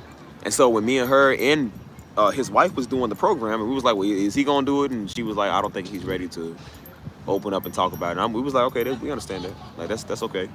You know, because some stuff is just, it's hard. You know what I'm saying? And I even told my homie, I said, because he's military, I said, bro, if I was military, I wouldn't even try to make friends with people just in case somebody died. I'm like, I don't even want to have that bond with them. He said, you say that, but he said, it's impossible, man. When you go out there, you're going to make bonds with people. You know what I'm saying? It's just like, you know, you try not to be cool with people because it's like if something happened, you know what I'm saying? But it's just like, that's just how it is. Like, when you're in the army base, that's how it's going to happen. So that's why I said I salute everybody in the military, but I also think people should be aware, man, what's going on. Like, don't fight no senseless wars, man. And I definitely wouldn't fight no war that Trump's gonna start. If anybody, don't fight a war this nigga gonna start. Like, your life is worth more to him. He's just starting stuff just to start stuff, dude. So I'm just like, bro, I would not be involved with nothing he's doing. So that's why I said people just gotta have discernment, man. Definitely just have discernment, man. If you are military, I'm not saying nothing wrong with you. You know, I definitely salute the military, but I said, but you got to think, man, like, you know, there's lines we don't cross, man. That's why I said I don't have anything against, because you got to have things in play. Every country has their version of ICE agents. Every country has their version of the SWAT or the FBI. You got to have those things. That's part of that. Okay, we get it. I'm not necessarily against the ICE as a organization. I said, but the way they abuse their power, what they doing now, like, that's wrong. And I said, the way they ripping people away from their families, and they even they locking up people who's here legally. Like, they just mess with everybody. That's an abuse of power. There's nothing wrong with ICE as the organization, but it's because every country needs their own immigration police. Because you do have people that come in, they like, I understand you got to follow certain procedures, but you follow those procedures. You don't go be a tyrannical dictator, man. You don't go do, you don't be don't be an idiot, man. You don't treat people like that. Seeing people getting ripped away from their families, I'm just like, how could you not have a heart, bro? That's just messed up. And then people, oh, well, they here illegally, go back to your country. It's like, well, even the Bible says treat the stranger as a kind man, dude. Like, treat the stranger. Treat the alien like a brother. Just because they here unlawfully, man, doesn't mean you get to treat them like bro, they still people. They still humans, dude. You don't treat them like they trash. And then they say, well, what if it was in Russia? I said, and Russia's wrong too. Russia would be wrong too if they treated one of us like that. It doesn't make it better because they do it. I said, so now we comparing the United States to Russia because we're going to be a Soviet Union pretty soon. You keep doing that. We're going to be a dictatorship soon. You keep doing it. You don't treat people like that, man. Again, I do believe that there's certain things that's got to be followed as procedure, but you don't treat people like that. What's happening? It's all about respect, man. And that's why I said a lot of people just don't have no respect. And I said, you can see somebody ripped away from their children, probably never to be seen again. I said, what kind of person is you? And that's why I said most of these people that's doing it, man, is these white patriots. And I said a lot of them, and now they getting their just desserts, bro. They are sold for turmoil and murder. And I said, look what's happening to them. Look what's happening in their communities, man. And now their children are dropping by the dozens, man. This fentanyl stuff is crazy off the roof, dude. All their white daughters is addicted to cocaine. Their sons is on fentanyl. You know what I'm saying? They themselves are probably on fentanyl too. Like it's there's no hope. And I said, now y'all are destroying yourselves, man. Y'all destroying your own race and your own people. And that's why I said, why you think they're trying to implement these laws, dude? Because they know they, as a race, is dying. That's why they don't want no interracial marriage, because they know that they are going to be breeded out. That was the only reason they was for this whole abortion thing. Like I said, I've never for that. A lot of people's not for that. I said, but that was the only reason they made it a big deal. Because they don't want their white women to go kill their seed, because they know that their numbers are going down. They don't want their white women to abort their babies. It's not because they care, because it's against, it's shedding innocent blood and they love God. They don't care about God. They care about their race. Again, because their race is their religion, dude. And that's why I said now they're starting to get heavily judged.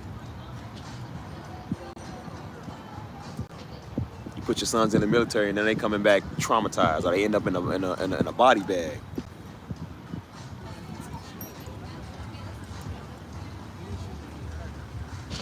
So that's why I said, like, bro, it really do be judgment, man. It really do be judgment. And then when you see that type of stuff happen, look at these storms we get. Look at these weather anomalies we just so happen to see. I don't really see no weather anomalies in the hood of Memphis, Tennessee. I don't really see those. I always see them in these white rural areas where they be at. Like, call it iconic or ironic, I don't know, but I always see it where they at. Some days I wish a cyclone would just go through the hood and just rip it all up and tear it out. But I said, unfortunately, it never hits that. It always hits their areas where they are. Like when we had a tornado a while back in Kentucky. It didn't happen in Louisville. It affected some of Louisville, but it really happened out there in the countryside in Kentucky. And they got hit the worst. It was so bad, Biden had to show up. Biden showed up there, dude. That's how bad it was. That's why I said maybe it is a coincidence, maybe not. But, and that's why I said, like, nah, like they want this, man. It's the same with Nebuchadnezzar, man. Like, it's dude's Nebuchadnezzar. I keep telling you, man. It said the people wanted a king, man, and God tried to tell these fools, like, dude, let me be your king. Nah, God, we want Saul. So he gives them Saul, man, which is modern day Trump. And now they starting to realize that they thought Trump was gonna help them, and he don't. Don't none of them on either side, left, right, up, down, whatever, they are not going to help you. And now they're wishing they would have never did that.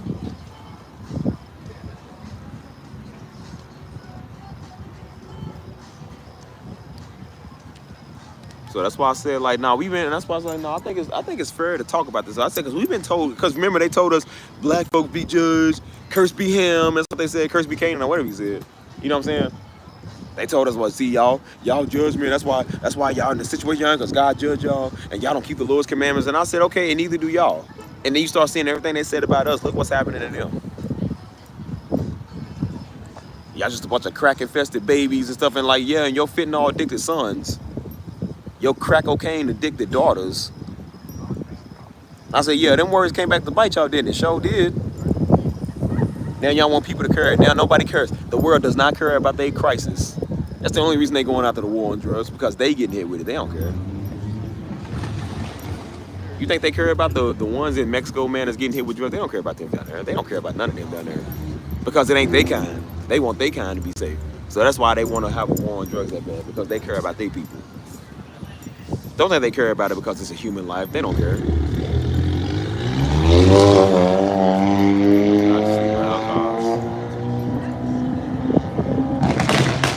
Now they want to do a war on drugs again. I'm like, yeah, it's mighty funny when y'all numbers start going up. Now y'all want to come back with a war on drugs, and then y'all want to, yeah, okay. I said, no, it's a war on drugs. It's a war for y'all to stop taking them. You sure can't stop taking them. So that's why I said, like, bro, this judgment, ain't nobody escaping this. Like, nah, we heard from Negroes for years, man. We always heard Negroes and everybody else, Mexicans and Arabs and Afghanis, Chinese and all that. We always heard how God judged them. Why don't we ever hear about how God judged that white man? We don't ever hear that, right? That's probably why a third of Europe was wiped out by that bubonic plague, man, because Europe was a wicked place, man. They was doing a lot of wicked stuff. They just say that's a coincidence. But then when you see the poverty in Africa, they say that's because the Africans don't love God. That's because all that witchcraft and voodoo. I said, well, maybe the bubonic plague was because all y'all witchcraft and voodoo y'all do over there too. Maybe it's because of that too. You name the last thing I've known that's wiped out a third of the European population. I don't know that. I don't know a third of the African population being wiped out by none of that type of stuff. You wiped out the Indians with y'all diseases if you ain't kill them. Come on.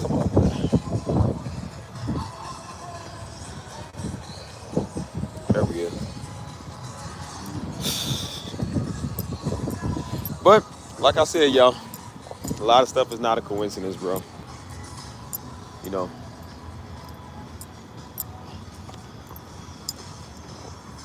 So, yeah, it ain't just black folk that's cursed or nothing. Like I said, when God won't judge you and get you, he gonna get you. And so, a big judgment coming for them.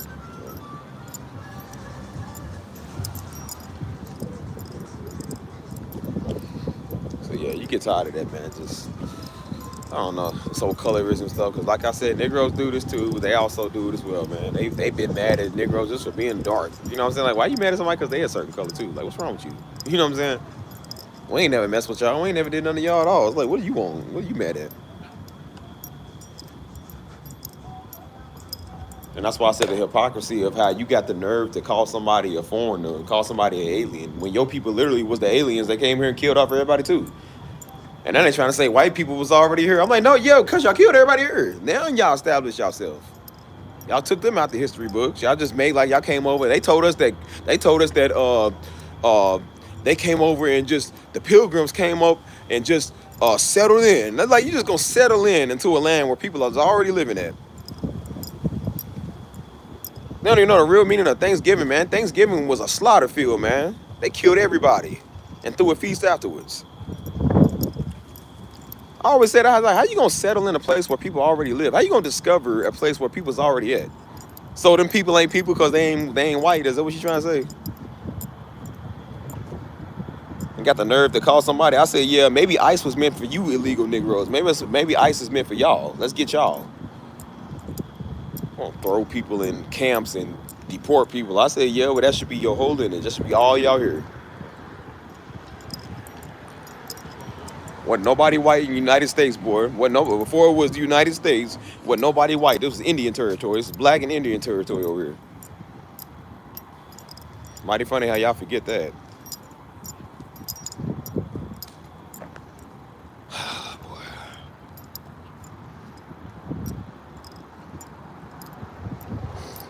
Yeah, real talk.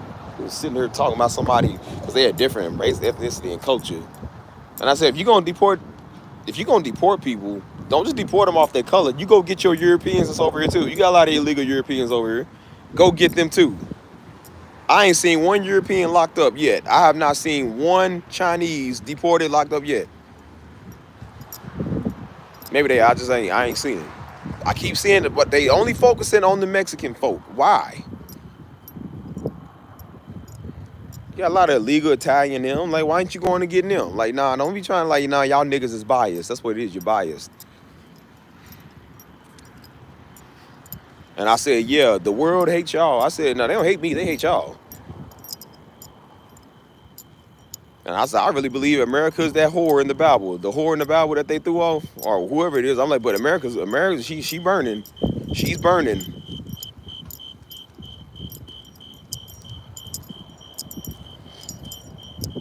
And that's why I said I make connections anywhere in the world I need to go. Because if I got to get up out of here, I know where I can go at. I ain't gonna be burning here with you too. Absolutely not. And then you got this old stupid idiot talking about he's putting a ban on countries that we can't go, that he don't want American citizens to go. This nigga really did that. He talking about Americans can't go to Chad, I think. They can't go over to certain countries. Which, I mean, I don't know why you really go over. Anyway, I don't want to go there. But I was just like, bro, what is your issue? I was like, what is this idiot's issue, man? What's wrong with him? I said, dude, the whole world could come together right now and decide to just wipe us off the face of the earth. And they would do it. Because of him. Just an idiot, man. And that's why I said, I'm all for people that's patriotic. Good. You can go fight the war that's coming. I'm not going over there. You can go fight it. I said, all y'all that's for that, And all y'all that want to prove your love and loyalty to this country, and all them little Negro coons who think they white now because they go vote conservative, you go fight for that too. I can tell you now, all y'all together ain't enough of you. Definitely ain't enough of you. Man, have you seen North Korea's army? Have you seen their army?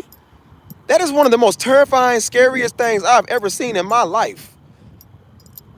Bro, I would never want smoke with North Korea. Have you seen their military? That's why I said, look at our military and look at theirs.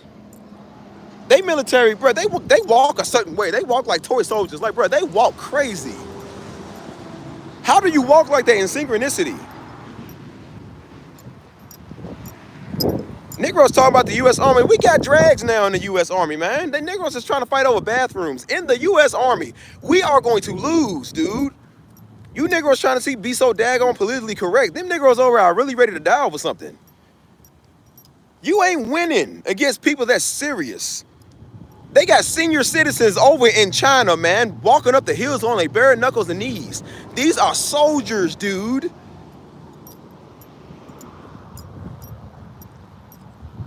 You got a white boy that can't even give you 15 push-ups here. What do you think you're going to win? That's why I said, we minus the guns and the nuclear warfare, boy, we would get smoked. You think we're going to win a fighting competition against China? But we are getting smoked.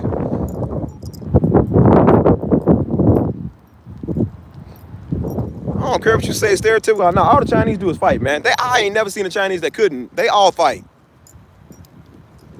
Don't be fooled. You do a bare knuckle brawl, boy, you losing. And I said, I even thought that was wrong too. How they say when they tell you about self-defense, what you can do and what you can't do. They say anybody that's a black belt or a martial artist, they say if they're a black belt, you got the right to shoot them and kill them if they try to attack you because their hands are considered deadly weapons. I said, so the fact that somebody can fight, you get a right to shoot them? And I said, so what do you think that means? So now all Chinese people, because like I said, you know, they want to do martial arts. How you gonna base what deadly hand? I said somebody can just fight real good. They don't necessarily mean to have like a black belt or nothing.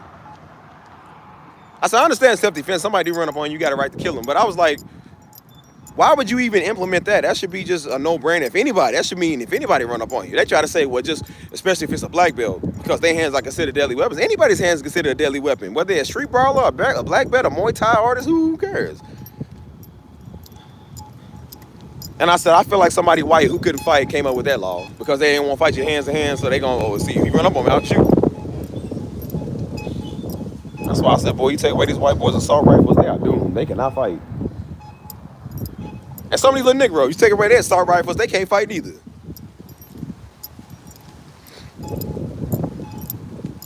I look at other people's military, I said, bro, they are putting them through extreme training. I said, bro, we are doomed. And y'all doomed, not me, I ain't doomed.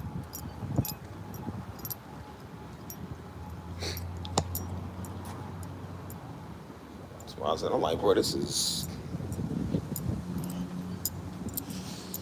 Oh my gosh. That's why I said, go look at the world's militaries. Go look at how the world is running stuff. How they kill things. Go look at that. And then see what this idiot is doing. How he's about to get us in World War X, dude, because this Negro can't stop doing stupid stuff. See what he's about to get us in. Negro using their own U.S. military and their own National Guard to fight the people out there protesting. Like, he's an idiot, dude. Like, I mean, dang, man. I ain't got, like I said, I don't ain't for neither side. And I try not to say nothing about this situation, man, because I don't care about neither. And I'm just like, dang, dude, he's just such an idiot. Like, these people are even more idiots, man. That's why I said whatever he got coming to him is what they gonna get coming to him too. Like, these niggas are stupid. You are not patriotic, dude. You don't even know what that is. Oh, it meant something to be patriotic back then. It don't no more now. It definitely don't. I believe in fighting for your country. Every country has to have a military, man. But I'm like, some stuff is just like, nah, you abusing your power, man.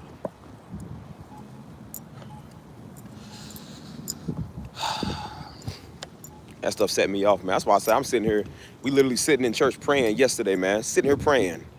I'm sitting here watching the pastor just weeping, just crying because the families are being separated. Because he's Mexican.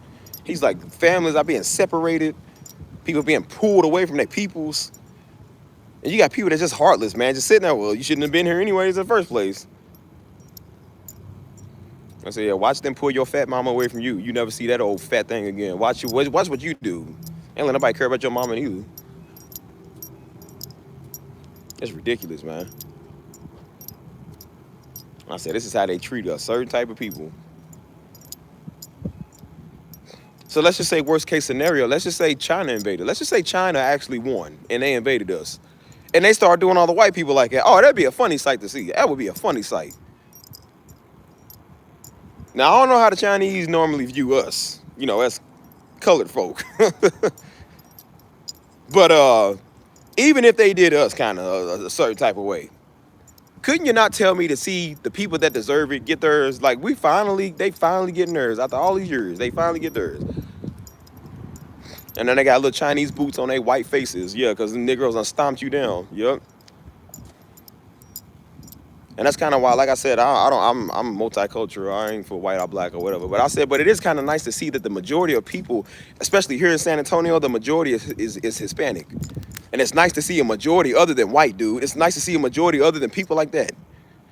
That's all we seen in Lord, man. Just mainly white, and then you see black, and it's just like, you get tired of that, bro. You like to see people that's just all type of races and cultures. You know what I'm saying?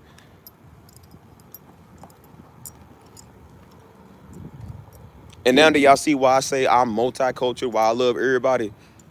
Because I always have. I've always loved people. I was obsessed with Chinese culture since I was young, bro. I've always loved their dynasties. I love their drawings, their hieroglyphs. I love all they stuff. I was trying to learn Chinese in the 5th grade, dude. I've always loved it. Ancient Aztec. What's the other ones, man? European culture. It's always like boring. But like ancient Rome, like you hearing stuff like ancient Rome, ancient Egypt. I love that stuff. I'm very multicultural. I love multiple cultures. Because I know if I ever need to go somewhere, I need to know somebody I can go. If I gotta go to Istanbul, I'll go to Istanbul. If I knew somebody over there. Istanbul is where they had the Constantinople, the Byzantine Empire, or whatever, the Byzantine Empire. That was like the first Christian-based organization, I think, over in Europe or whatever like that. And you know, mostly over there they Muslim, but they said they got Christians there. They still got churches there. They said we get along. They cool. And I knew a Muslim girl. I said, hey, I might have to come over there. That was right when Trump was getting his first term. And we was like, I mean, it wasn't because of that. But I said, if I ever need to get out of this country, I know somewhere I can go. And she was always saying, come. She said, come. You can come here. I got people in Spain like, hey, man, if I need to get in Spain, I'm over there.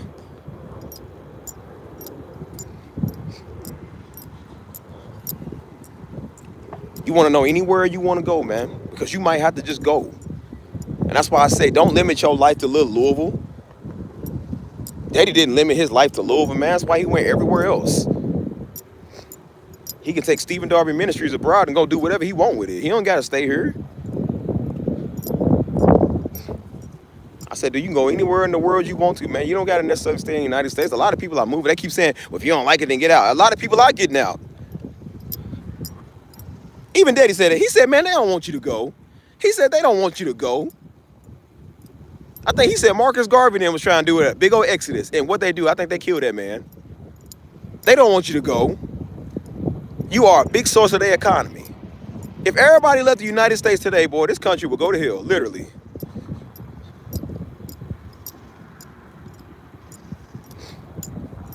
That's why I said, no, I think we should go. I think a lot of people should go, man. Let them have their own little patriot land and see how long they last, or see how long they last.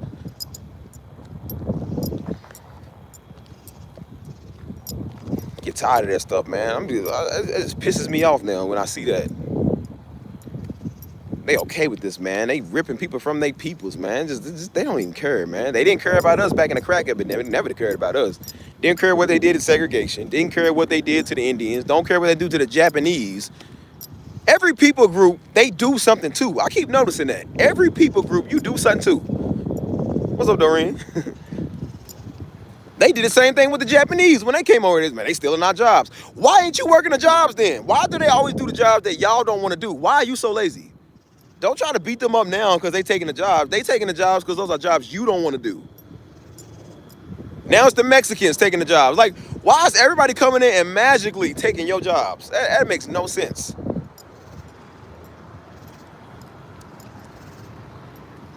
Negroes mad at the Arabs, look, mad at the Indians. They was mad at the Italians. They called the Italians niggas too. They didn't like Italians. They wasn't white to them. Mighty fun. They called the Italians niggas, and then they called the Arabian, they called them sand niggas. Then they called us niggas. We just niggas. They calling the Mexicans wetbacks. They got every bad name for somebody except them. And you smell like a wetback. You the one that smell like a wetback. You the one that get colored when you get whooped. We stay one color. If I smack you right now, you'll turn like 5 different colors. You talking about us though, right? That's why I say I think that stuff is atrocious to me, man. It's really atrocious. You got the nerve to say something about everybody, but look at you. And I said, you know why? Because that's deflecting. That's the same with afros. That's why I said, you black women, but y'all better rock y'all natural hair. Rock your natural hair. Black woman. They told people afros was corny because black women had afros back in the 70s. And he said they was trying to get afros back then too, but they can't do it like that.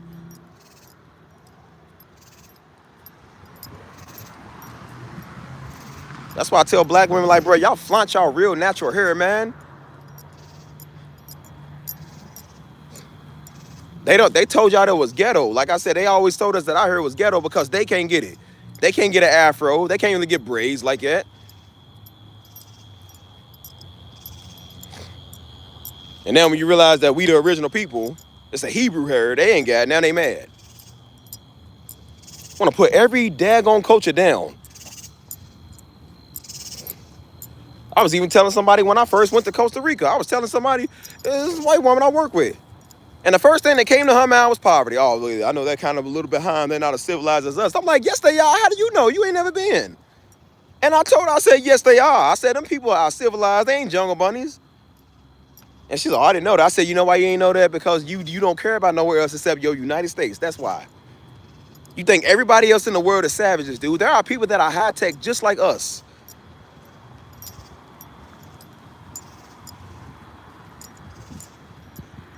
Stuff is crazy, man. That's why I say I'm not learning the worldview than them no more. Yeah, this country would implode if we left, man. That's why I seen the tally. They was like, would you rather leave or would you rather make them leave? And I said, man, that's a good question. I have no idea. As much as people tired of Negroes too, man. People tired of white folks to do that stuff too, man. People tired of everybody. I say, y'all have criminalized every race, every ethnicity. Y'all have criticized. Y'all gave us stereotypes about the Africans. You gave us stereotypes about the Chinese. That's why everybody thought Chinese people were talking like that, and they got the slanted eyes. That's why we all thought that, because they did that. We grew up thinking Mexicans was like Speedy Gonzalez. I remember that. I didn't know what Mexicans was, but every time I heard Mexicans, I remember Looney Tunes. I remember Speedy Gonzalez and the little slow Mexicans with sombreros and burritos. That's what we thought.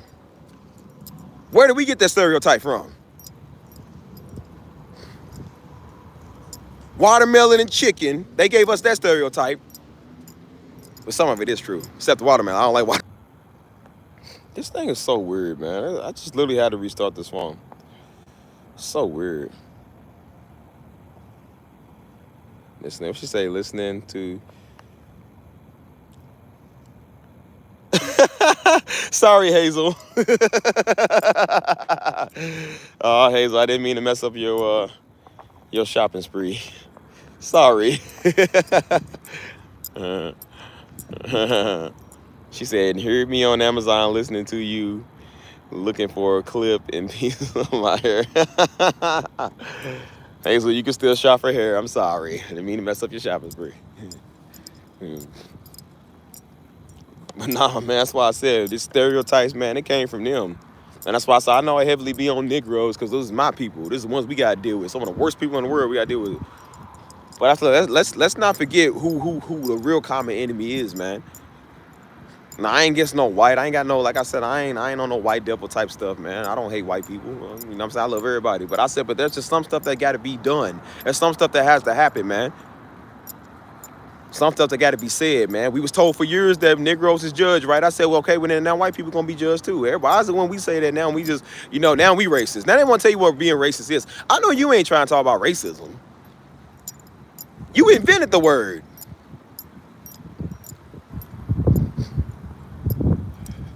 They said, well, black folk make up the largest percent of crime in the United States. I said, let's not forget the whole reason there's the United States is because you mass slaughtered everybody. That's the only reason you over here. How is our little numbers compared to your millions on millions, 100 millions of people you done murdered with your nasty diseases and your devilish ways? How has that got to do with anything? You can still shop for clips, Hazel. Come on. Like, I'm sure you look good with your natural as you do with clip-ons. Ain't nothing wrong with it. But that's why I said, like, nah, that's why I told people, I said, bro, rock your look. For years, they told us dreads was dirty. The CDs, they told us he was dirty. That's why Daddy didn't want me to get none growing up, because he thought that was ghetto. He kept saying, like, nah, we don't want them to think that we out here thugs. And he was like, nah, you know, we kept being told this is lion worship. We trying to mimic lions. Oh, stupid stuff. That's why we was trying to get Braves back in the 2000s when Braves was big, and they was like, nah, because I don't want y'all to, that's ghetto and that's worldly, and I don't want y'all. I said, man, I'm going to get it because I said so. And then we realized the whole time that was our people's herd. The original Egyptians and Hebrews had braids and dreads and everything. And we realized that everything that they said was wrong with us was a flaw with them. You know, man, this thing really starting to piss me off, because I don't know what's wrong with this thing. I just paid my bill. I don't know what's up with this thing.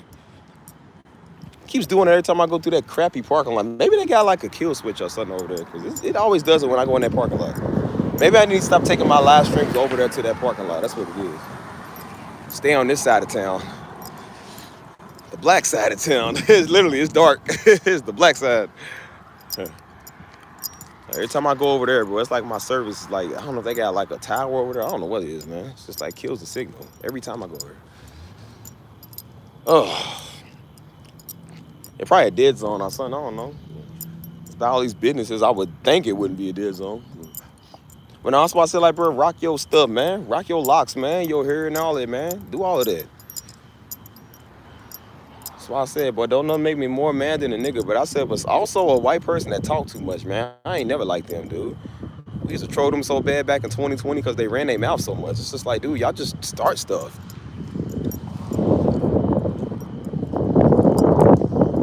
That's why I said they was. That's why I said even with this whole Austin Metcalf situation with the Carmelo Anthony and them, I don't really know what was going on with that. I don't really pay attention to that. I think it's a crazy situation. But now they want to come out because, like I said, now some color got involved. Now they want to come out. Now they was, no, see the facts. As I said, well, didn't we show y'all the facts with George Floyd? Did we show y'all that? The nigga had his knee on the nigga neck.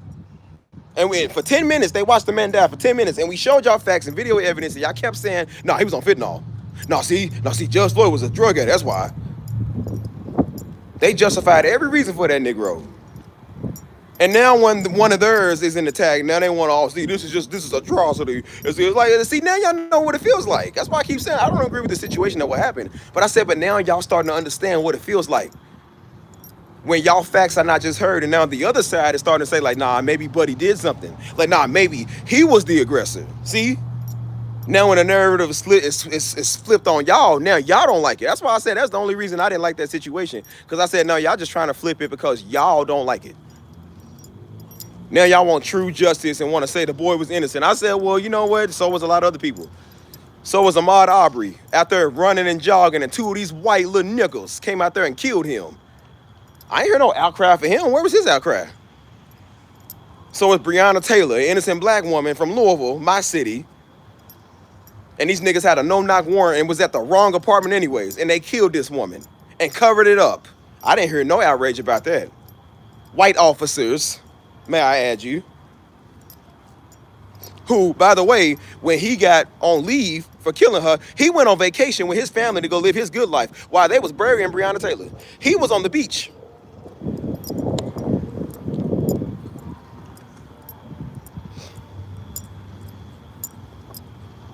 Like, we gonna forget.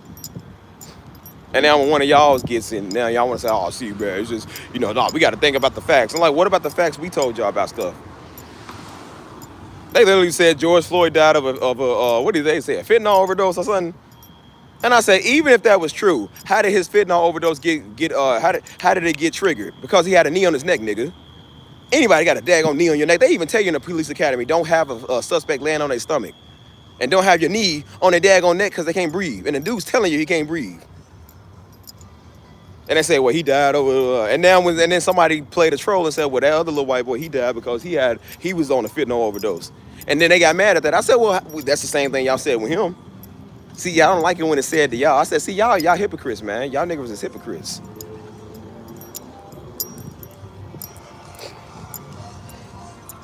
Then we're gonna dig up somebody's criminal. Then they try to do it with Carmelo, the dude that stabbed that little white boy. They said, see, he's on here flexing guns, which was actually a BB gun. This little white boy was flexing real guns with his brother. And so they said, nah, you ain't gonna twist the narrative. They're like, nah, he's on here flexing guns too. Don't try, because they try to pay him as like, oh, he's one of them street dudes. Like, nah, he on here flexing guns too. It's the same thing. Mighty funny, they want to go in a Negro criminal history and say, oh, see, he flexing guns, he smoked weed. Did it with Trayvon Martin. Trayvon Martin smoked weed. What they got to do with him getting stalked down by a fat Negro who can't fight and shot this dude? What does that got to do with anything? And so then when people start going into this little white boy's history, they say, oh, he's supposed to be the victim. I said, well, y'all do it to us all the time. What's the problem? Good night, Lady C. I hope to see you next time. You have a good one. Have a good, sweet sleep. Love you much. Mighty funny. It's like, boy, when them white people feel that pressure, they can't take it. It's, oh, I can't stand it. No, I said, guess what? Welcome to the real world. Welcome to the real world. Nigga been going to school since the 50s, daggone. Getting bullied by white people and everything. Now when they kids go to school and get bullied, now we got to step in and anti-bullying, and no, we can't say that, and no, we got to take this out because, you know, they're going to kill themselves. It's like, well, y'all didn't care if we did that. Y'all bullied Negroes bad back in the 50s. Y'all didn't care if we hung ourselves. Like, why do we care now because it's y'all? Now because y'all feel some type of way, we got to stop what we do now. Harassing black people at lunch, chasing them down the street, jumping them on their way to school. You got grown white folk out there hollering at Ruby Bridges. Why didn't y'all care it in? Now y'all care because one of y'all little white kids get involved. Yeah, okay. It's mighty funny. Y'all want to be like, times have changed. Yeah, times have changed. Yeah. Y'all haven't. Times have changed.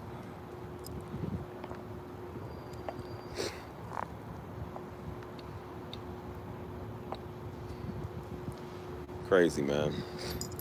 But that's why I said a lot of what we see, man, it's the judgment, man. It's the judgment. And now they don't raise some monsters, man. They don't raise some animals. They kids be animals, dude. Little Negroes do too, but they kids be some animals just as bad. Since you want to give people a stereotype, who do you think, when you hear a school shooting, who do you think of? When you hear something big got shot up, who do you think of?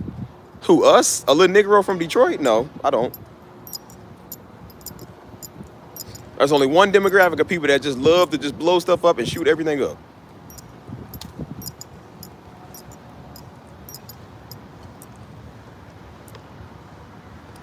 They said, well, if you didn't walk around here, they said, well, if he didn't walk around here like it, they would have never suspected him because he looked stereotypical and they would have never did know, which would never led to his death. I said, okay, well then why don't we start beating up little white boys with backpacks that look like school shooters? Why don't we start doing that?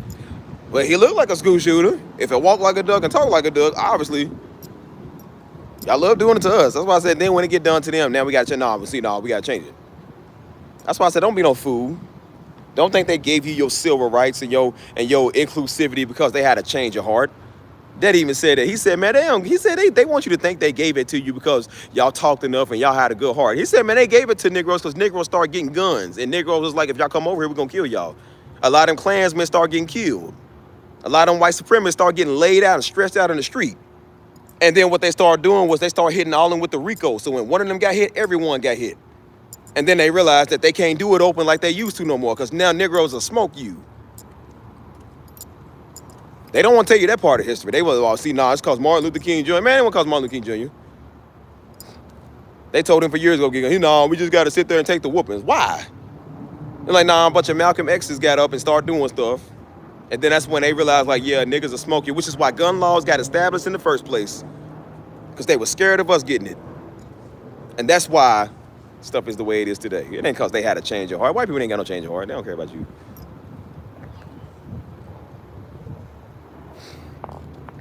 Even Daddy said it. He said, "So Dylan Roof." He said, "Boy, I would have known something was up." This old Beaver Bowl, old oval head looking Negro. I said, "Boy, even I would know. He looked like he's up to no good." That's why I said I try not to profile, but I do. I profile niggas and I profile whites. I profile everybody. You look like you're doing something, I profile you because it's for a good reason. That's why I say I'm not necessarily against profiling. Sometimes that stuff is good. Some of it is, because some people it really is like that. Yeah, it ain't no fun when a rabbit got the gun. I got it. Yeah, take one more step, I'll cut that rope. Yeah, when I'm the, hey, what's up, Doc, with the gun, with the Glock. Doc with the Glock, yep. It ain't funny no more, is it?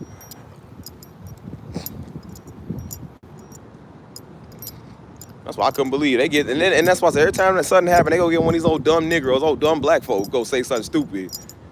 Just, we need to give up our guns. Like, why would you be implementing that, dummy?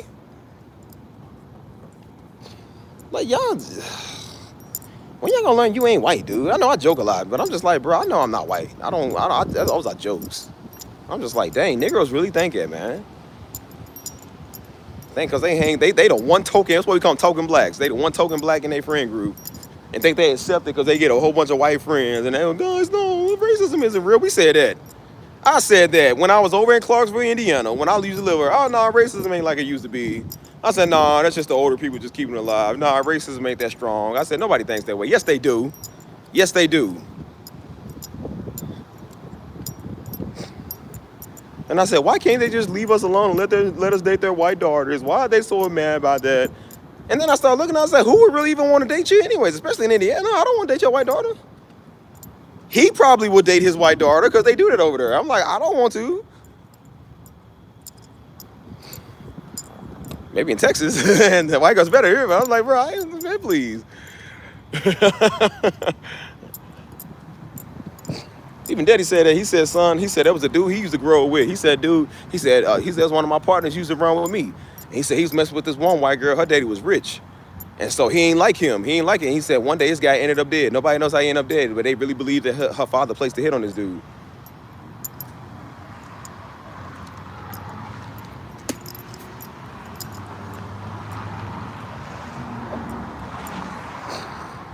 Like your daughter is the prized possession. Like, man, out of all the sweet melanin we got out here in this world, your daughter is the prized token. Man, please. That's why I said we got to start reevaluating stuff. Like, why are you the standard of beauty? They do it in every country. You go to Brazil, the only people they put on TV is the lightest of the light. They put the lightest Mexicans or the lightest Brazilians or the lightest everything. All these dark colored people, and they put the lightest of the light. Stuff is crazy. Like, I don't make a lot of black and white jokes, you know what I'm saying? But I said, but nah, some stuff is just atrocious. I'm talking about the most beautiful woman in the world was Gwyneth Paltrow, whatever her name is, the woman from Iron Man, Tony Stark's girlfriend. I said, devil is an extreme lie on that one. Why is she the most beautiful woman in the world? This old 50-year-old stinking cabbage. Why is she the most beautiful? I seen women up the street that look better than this garbage bag. Like, this Glad tie bag, bro, what? Hey, LB, how you doing? LB, we on some black women encouragement. Today, we against the white girls, my sister. We with the black women. And LB, you one of them. Roll Tide. Signified, Roll Tide. Woo!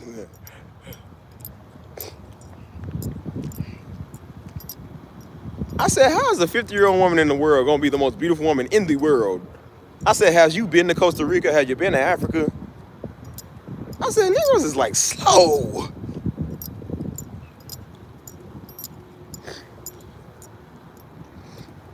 I don't know who the most beautiful woman in the world is. I definitely know she ain't one of y'all women's. Definitely ain't one of y'all's.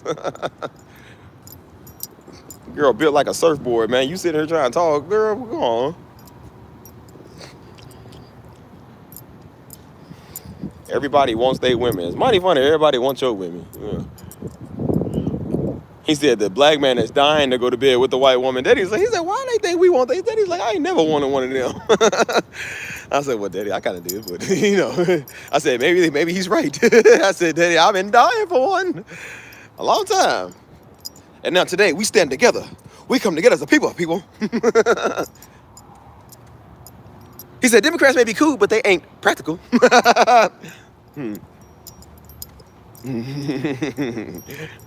y'all seen that Key and Peele sketch where they was talking about black conservatives and they had to do it off of Theodore Huxtable, whatever his name is? They had him on there too. He said Democrats may be cool, but they ain't practical. So what is this lie, man? Act like somebody wants, like, man, please. Now keep it. Listen here. I've seen some fine white women. Okay, I ain't gonna lie. I've seen some fine white girls. They are really beautiful. Like I told you, I seen black women that dress you under the table, and I seen white girls that throw them under the table. Like there's a lot of beautiful ones, but I'm like, it's not really about who's better. But I said, but it's just again, it's like that arrogance. Like they arrogant. So ain't no standard of beauty, man. Blonde hair, blue eyes. Like some of it's cute, but I said, it ain't the standard of beauty. And then you realize even they own men want darker women. And even they women want darker men. They tired of each other. I know white people who don't even like white people. They say, I can't stand white people. They like, I'm white, but I don't even like white people, bro. I'm tired of them. Gave us all these stereotypes, man. Like, why are you better than every daggone body, man? Like, why you got to be the center of everybody's universe and attention? Like, that's why I said every job you go to, there's always that one white girl who thinks she is over top of everybody. She's more of a boss than the boss itself. I remember it was like, look at my other job, man. The boss was a black woman. And this white girl, she was known for being the victim. She was the biggest victim you would ever want to run into. One of them want to be feminist, but ain't doing no work to be a feminist type. Everything's a problem. Just everything. Man is the issue. My ex is the issue. Society's the issue. Everybody's the issue except her.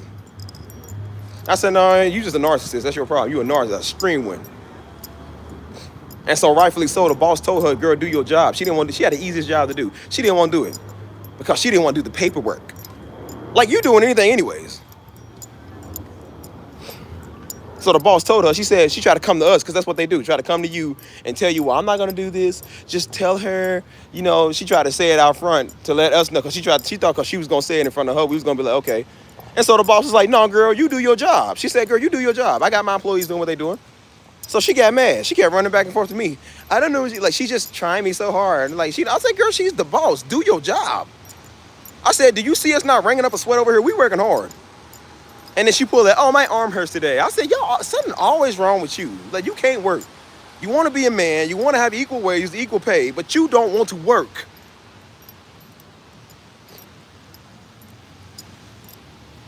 I said, you don't want to get your hands dirty. Girl lied so many times about her arm being broke. People was like, man, she was on Snapchat holding up a bottle, talking about she's over turning over with a bottle of tequila. But she can't lift her arm today to lift her arm up to do paperwork. I said, yeah, sounds about right. But she sure wanted to be a boss. That was the one thing she had was that Captain America skill, telling everybody what to do, being the boss. Every job I went to, it's always one of them. It's always one of them.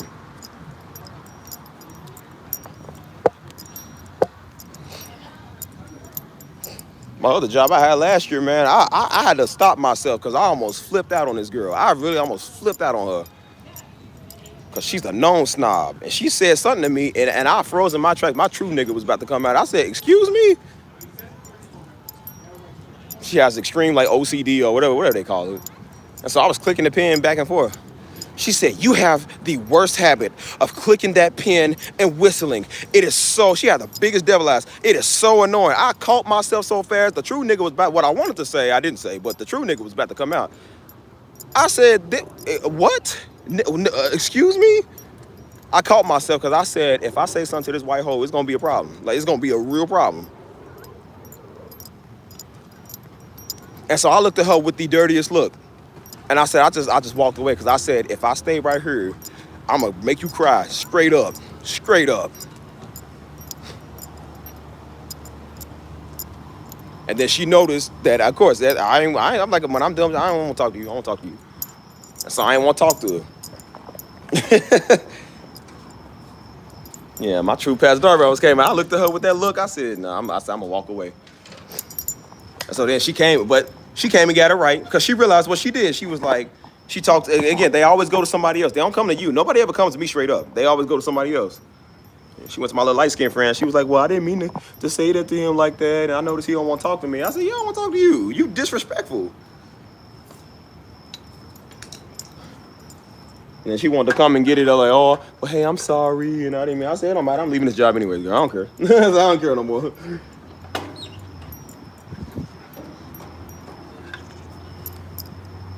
Every job I go to, man, it's one of them. Just starting stuff, man. I always gotta be the boss. Gotta be bossing over everything. Like, what's wrong with y'all? Stuff never makes sense, man. When I say that's really y'all true superpower, man, it's telling everybody what to do. A lot of them don't want no white man or no black man to be over them, man. They don't want a Mexican to be over them. Like, nah, man, they want to be over each other. Stuff is crazy, man. I can't stand none of them types either.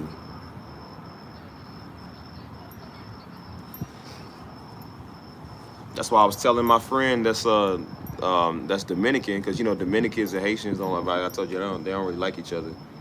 As dark as these niggas is, ain't nobody darker than a Dominican dude. Niggas charcoal black, and they sitting here talking about they don't like a Haitian. Like, what's the difference? You niggas is all black. They said, well, you know, Dominicans think they're more European minded. Like, yeah, somebody done told you wrong. Somebody extremely told you wrong. That's one thing I do notice. A lot of some of these Dominicans that do come here, they do be thinking they white. Especially in New York, they really be thinking they be white, man.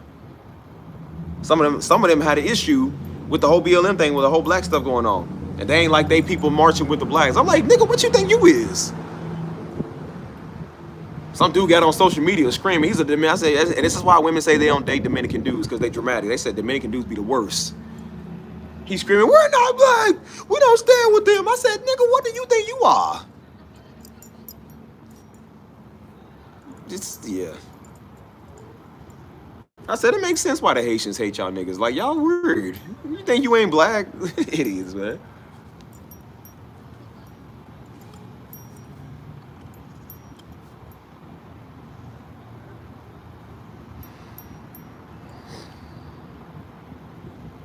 I said, you better change your European mindset real quick, because you ain't European. I'm gonna let you know that. They gonna let you know that too. You ain't European. And a lot of them thought because they was voting for Trump, they thought that they were going to be spared because, again, they keep thinking they not black. They think that they not like us. You know what I'm saying? And then they start to realize slowly, like, yeah, your president that you voted for, now he's throwing you back in immigration. Now he's coming after you. Now you scared to go to the Dominican Pride Parade. You scared to go to the Mexican Pride Parade. Not like the gangster, but like that. They usually have a Dominican festival, a Mexican festival. That's like their Proud Day, their Independence Day. And now a lot of people are scared to go out there because ICE out there waiting on them. These are all people, keep in mind, that voted for Trump, though. And again, nothing wrong with that. I don't knock that. But they voted for Trump thinking that they on top of us, like they better than us. Like, yeah, now you seeing. That's why I said, like, no, I think some people do need to see that. Like, yeah, your president that you thought was your president, he don't care about you. But you thought you voted because you voted for a nigga? What you think Hitler did, dude? Hitler did the same thing.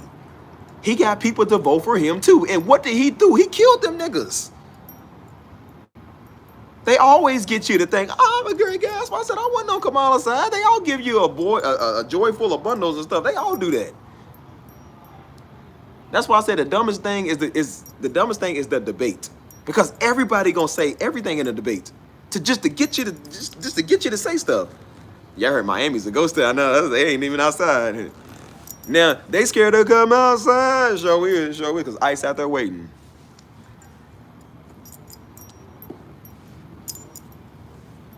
Every presidential debate, every world leader's gonna say that. If you elect me, I'll give you 4 more good years. But they all say that. They never do it. That's how they get Negroes to vote.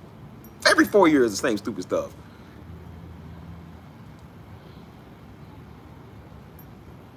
And then what they do when they get in power, everything they said they was gonna do, Obama did it. Yes, we can. We can what? What can we do?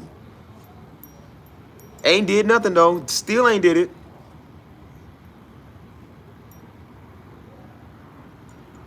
And I said, when y'all get tired of placing your faith in politics, you'll start to understand it. You'll start to understand. Stuff crazy. They're not for you. And now, like I said, we had to understand as black folks, like, they're not for us. And now white people are starting to see they ain't for you either. And now the Mexicans and everybody else that came over here thinking that way are starting to see they ain't for you either. That's why I said the majority of Mexicans are good people. They never thought that. I said, but some of them did, though. Some of them did. And some of them did have a problem with everything, man. They was the ones that would be starting stuff, too. And now they starting to see, like, You ain't better. You ain't special. They in every city now, sweeping everybody's home, every community.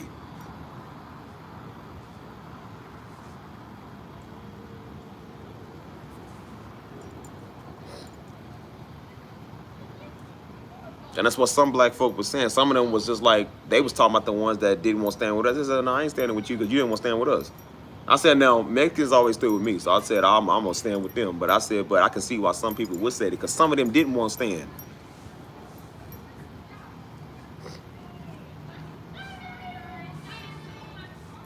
It's crazy, man. That's why I said the way that you do people, man. That's why I said it's going to come back to bite you, man. And that's why I said, like, again, everybody getting their judgment. But we all know it's certain people that definitely get nerves. Definitely get nerves.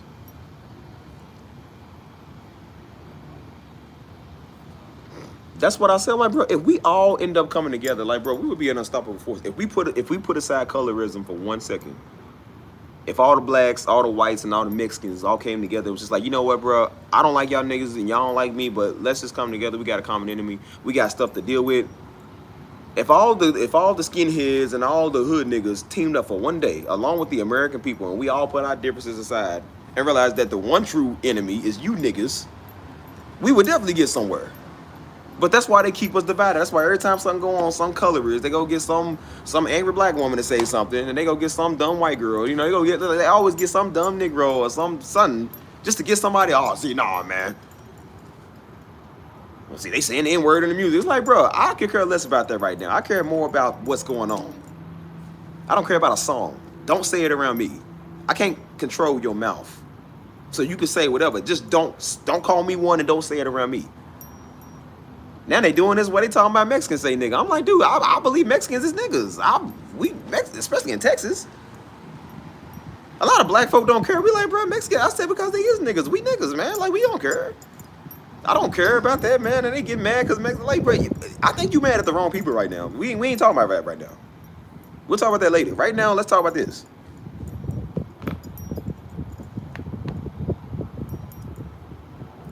They always keep at one Negro trying to fight everybody, man.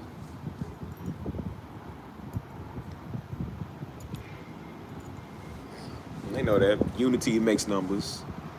Unity is definitely numbers. And that's why I said, I'm like, you got a lot of good white folk, man, that do stand with us. A lot of good white folk that is helping us out. But they always go get one Negro who's mad at white people all day. If you read the scriptures, it says Esau can't be saved. A bunch of dumb Hebrew Israelites out there on the corner mad at everybody, telling everybody they're going to hell except them and they fat mama. They the only ones that's exempt from going. I would say the ones that hit hellfire fast is you and your mama, because y'all out there hating everybody. There's a lot of Esau that's in heaven, boy. Just like every race and every tribe, every tongue is in there. Why would heaven be filled with a bunch of Hebrew Israelites? That ain't heaven. I wouldn't want to go. It's all a bunch of niggas like you. I don't want to go up there. Like, is this gonna be another Hebrew Israelite on earth? Like, nah, I'm good.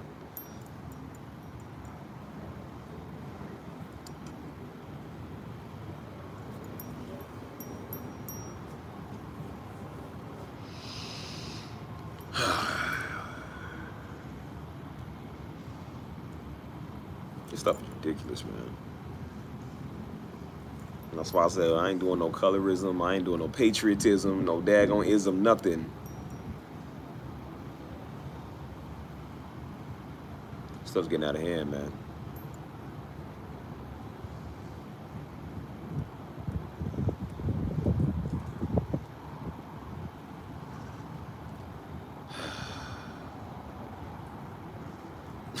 They said it was funny. Do be true. That's why I said I'm getting tired of people acting like, because again, we had to tell, and that's why I said the same stuff we had to tell white people for decades. Now we got to say it to the Negroes, because now the Negroes done got up on this whitenized mindset. We told white people for decades that you ain't God's people, you ain't saviors, you ain't better than nobody because you white and Christian. And then we got to tell the Negroes that just because you a tribe or this, a tribe of jazz, a tribe of whoop a nigga, like you ain't better than nobody, dude. You still's a Negro. Anybody can hit hellfire, boy. It don't matter what your color is. It ain't just Esau. It's a lot of Jasher and a lot of Enoch and a lot of everybody. Like, bro, it don't matter. Chinese, African, whatever, man. If God don't like you, he gonna send you there. So why are you better than people because you black? We got to tell white women that you ain't the standard of beauties, and then we got to tell black women that you ain't a man's preferred type, because now they think because they black and they beautiful, or they think they beautiful, they're more beautiful than everybody. You automatically got to be with them if they say so. And if you say no, then you hate black women. Like, that ain't true. You ain't entitled to nothing because you're black or you're white, nigga. We told white people this, and now we got to tell each other that.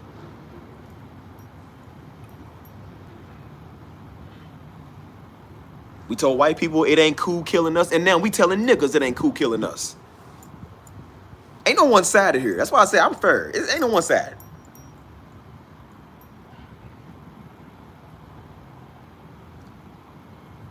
And I said that's probably why some people be getting judged like that.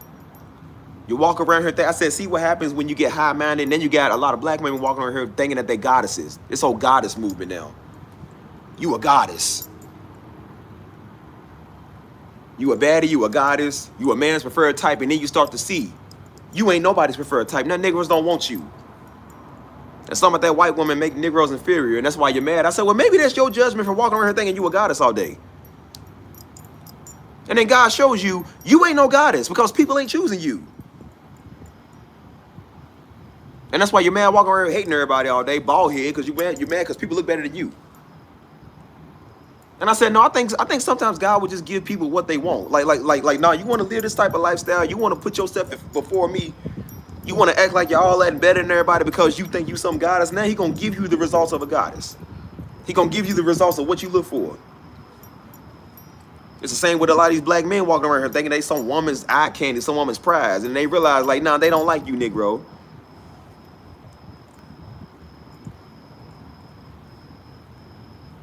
Everybody get that type of judgment when they do that stuff, man. You're cocky, and God don't like cocky people.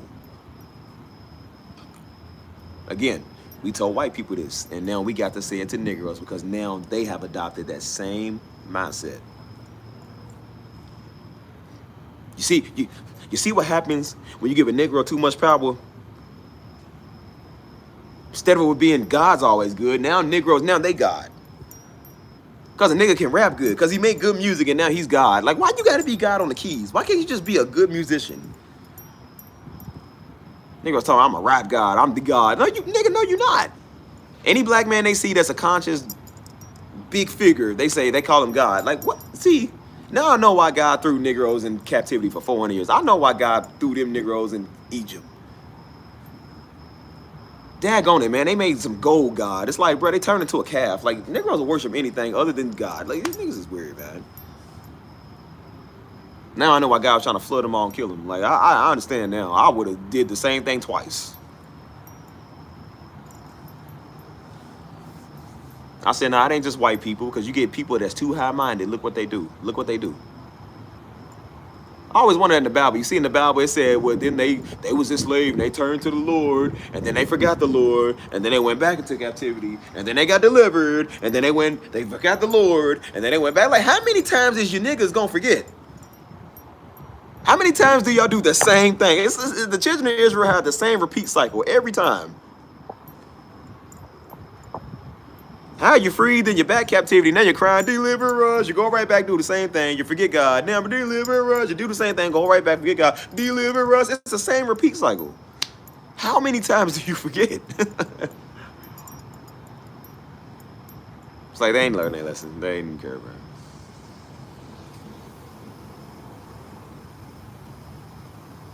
That's why I told people I don't come with this technicality, man. God, Yah, Yeshua, whatever.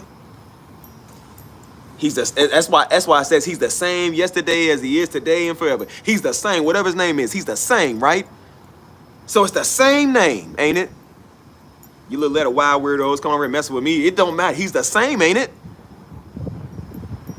I don't even want to even come up with scriptures. Like, I don't even think of scriptures all day. I said, but that stuff pops up to your mind because you know what you're talking about. These old dumb letter J weirdos scared to say letter J. Like, what, bro, if you scared to say whatever, be a J phobia or something. Fine, whatever. I'm not. Only a Negro would technically argue with you over stuff that's not even important right now. We're not talking about that. Bible says he got a name no other man know yet. He got a name don't nobody know. They call him many things, but he got a name don't nobody know yet. So what do I care? Even Daddy did an example. He said, my name is Stephen Lamont Darby Sr. He said, if I walk down the street and somebody says Darby, I'm a turn. If somebody say Stephen, I'm a turn. If they say Lamont, I'm a turn. He said, you know why? Because those are all my names. Those are all of my names. I remember that message. He said, those are all my names that I get called. Don't matter if they call me by my first name, my last name, middle name, suffix or something, that's still my name, right? He said, so what does it matter what you call God? That's his name, ain't it? Every language got their own variation of God. Are you telling me that it's still the same? You idiot. Only one of them Hebrew Israelite Negroes will argue with you. Yeah, they always say the letter J. Who cares? I told him, I was like, man, who cares? So what?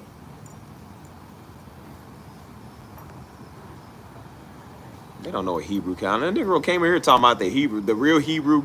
The New Year's is actually in spring. Niggas are stupid. I said, bro, you got to be a special type of stupid, bro. Like, for real. Like, he said, they said, because it was a New Year's stream. And they said, actually, New Year's is in the springtime. I was like, what? What do you smoke?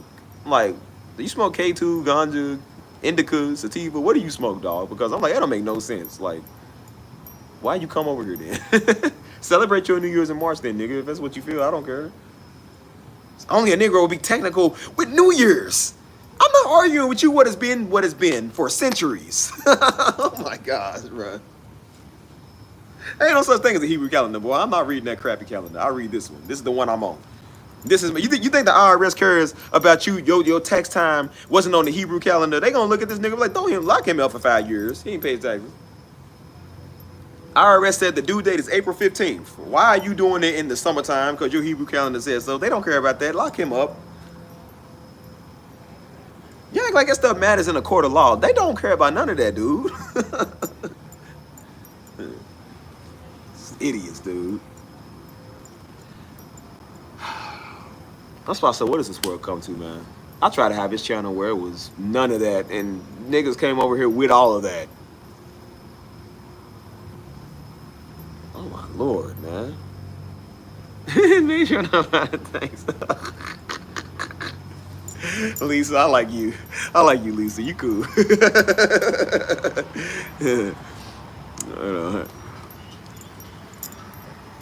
Yeah, they always act like they exempt from everything. I was like, boy, please. Like, something wrong with you, Junior. I said, you know who's something wrong with worse than me? Your mama. She was actually stupid enough to birth you. Like, all them times your mama didn't get pregnant, and the one time she did, she birthed you. She birthed a walking, talking, turkey-lurkey nigga who was walking around messing with everybody. I said, boy, how'd I know my son would have grew up to be a Hebrew Israelite? I would have just left him out in the desert. Dropped him off at the fire station. I said, no, God, I'm gonna go ahead and rededicate him back to you. Leave him. Oh, boy, I told you, my Jordans, my J's got more word than you got, boy. Don't worry. These pair of J's got more word than you got. The 6 rings. Daggone, man. People be weird, man. People be weird. And again, I don't care, man, because like I said, everybody believes in what they believe. You got the Muslims that strongly believe what they believe. You got, I don't know what atheists believe, but they allegedly stand on what they believe. That's fine. I don't care, but it's just, I'm okay with whatever people do. It's just people want to come to you and just force their wrongness on you. Like, they so wrong and they want you to be wrong with them. It's like, just be wrong solo. What's wrong with that? Like, I don't understand. So weird. No, I haven't gotten a massage yet. I actually need to go and get one because I live right across the street from a massage place. I need to actually go over and do that. But I used to go to the mall and get it done, but I don't know, man. I'm just like so stressed and tense.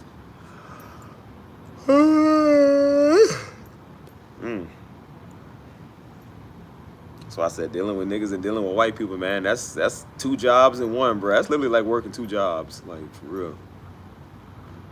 I'm just like, you ever see like it's them what type of white people? So they are just so snob. It's like don't nobody like y'all at all. It's like how can you go around not being liked? Them is the ones that call the police on everything. There was this one guy, man. Even white people hated this dude. He was the most hated white guy, and he was the most hated dude in Ohio, bro. Everybody hated this guy, and he literally was just calling the police on everybody for everything. And so the motorcycle crew rode past his house because he was talking about it's too loud and stuff. So they would ride past his house like doing donuts and drifting. And they would ride past cussing him out. If he would roll past, it's like insulting him because he's just the worst person. It's like, why do you live your life being so miserable, dude? Like, what's wrong with you?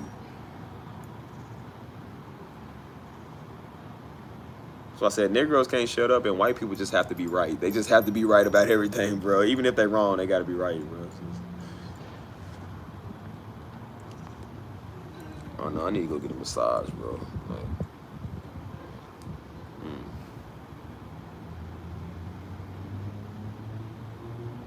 I don't know what we talking about. I don't know what we talking about.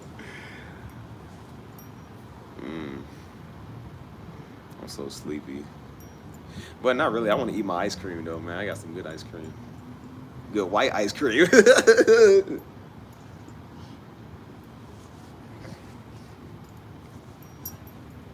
But it's true, man. They said by the year 2038 or 2040, they said white will be extinct. They said white will be the extreme minority in this country. And that's what they fear, because again, everybody's mixing.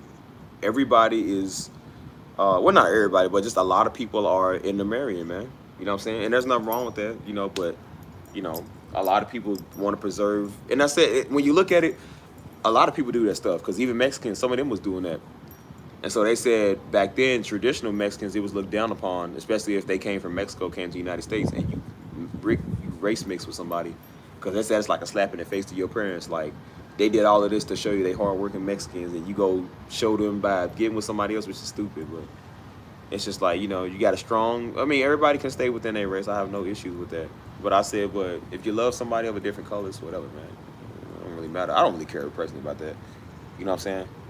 Because people came in like, well, what if your kids came out mixed? So they still my children. If they come out mixed, I come out half green. They still my kids, right? So I don't just love my kids because they pure black, dude. I love my kids because they my kids. They came from me, didn't they? God blessed me with them. What does it matter if they light skin or they dark skin? It's still mine, right? Duh. That's why you love your kids, because they pure black and they out here in the streets, dummy. What's that got to do with anything?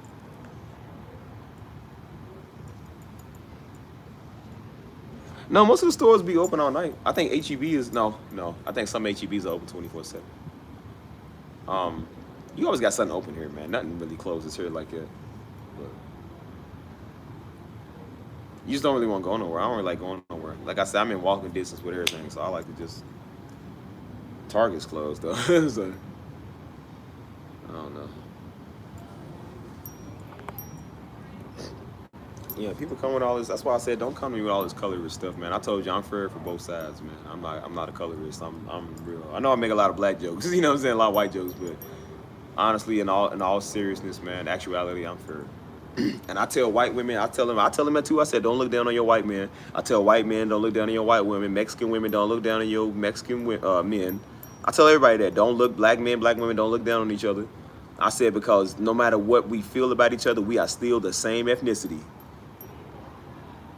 We are still. I can agree not to like I can agree to not like a specific individual, but I can't not like a whole race of people, dude. I said, you know, you might not necessarily date black women. You don't have to put black women down, and black women don't have to date black dudes. You ain't got to put black men down. Just go with the one you prefer, and that's it. If you don't like him, can't stand him, have the worst experiences with him, okay, fine. Just learn from it and go get with somebody else. You ain't got to throw it in people's face all day, because people do that. They'll be on there and, you know, oh, with my white hubby, I'm so happy now that I date a white woman, or, you know, black women. Yeah, I finally got somebody outside my coach. These black men don't act right. It's like, why can't you just go love the person? That would make me feel like, if some white girl did that, that would make me feel like, well, you only like me because I'm black because you tired of white dudes. You don't necessarily like me. You just like the fact that I'm not a white dude. You don't care about me. You know what I'm saying? So that's why I said every white girl, if I did talk to one, I made sure they like me because I'm me, not because I'm just a black dude, because they daddy don't like them dating other black dudes, or, you know what I'm saying, they don't like white dudes, but they actually like me for me. And I can confirm they all like me for me. Yeah, it's always the behavior, dude. Again, white people can be niggas too. Them is the greatest niggas. They are the ones that, bro, we talk about spin the block, they spun the country. They spun the block on them Navajo Indians, man. They spun the block on Chief Sitting Bull and White Horse now, man. They smoked them for real, dude.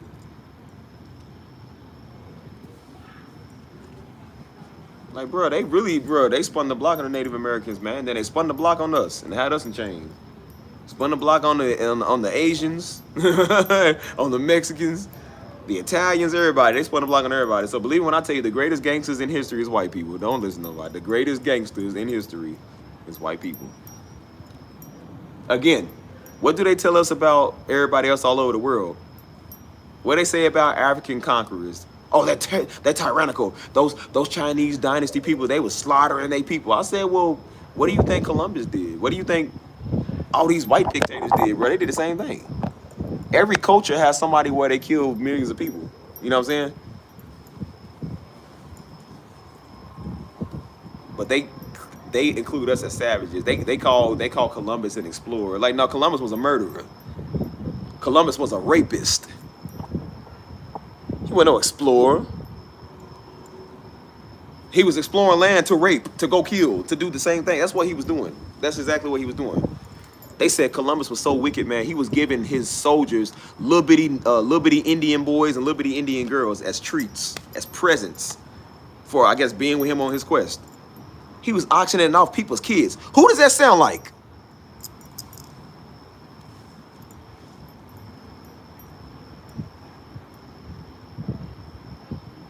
Yeah, he was an extreme pedophile. They had a lust for the men over there. They said them dudes have beautiful brown skin. They had a lust for the boys over there.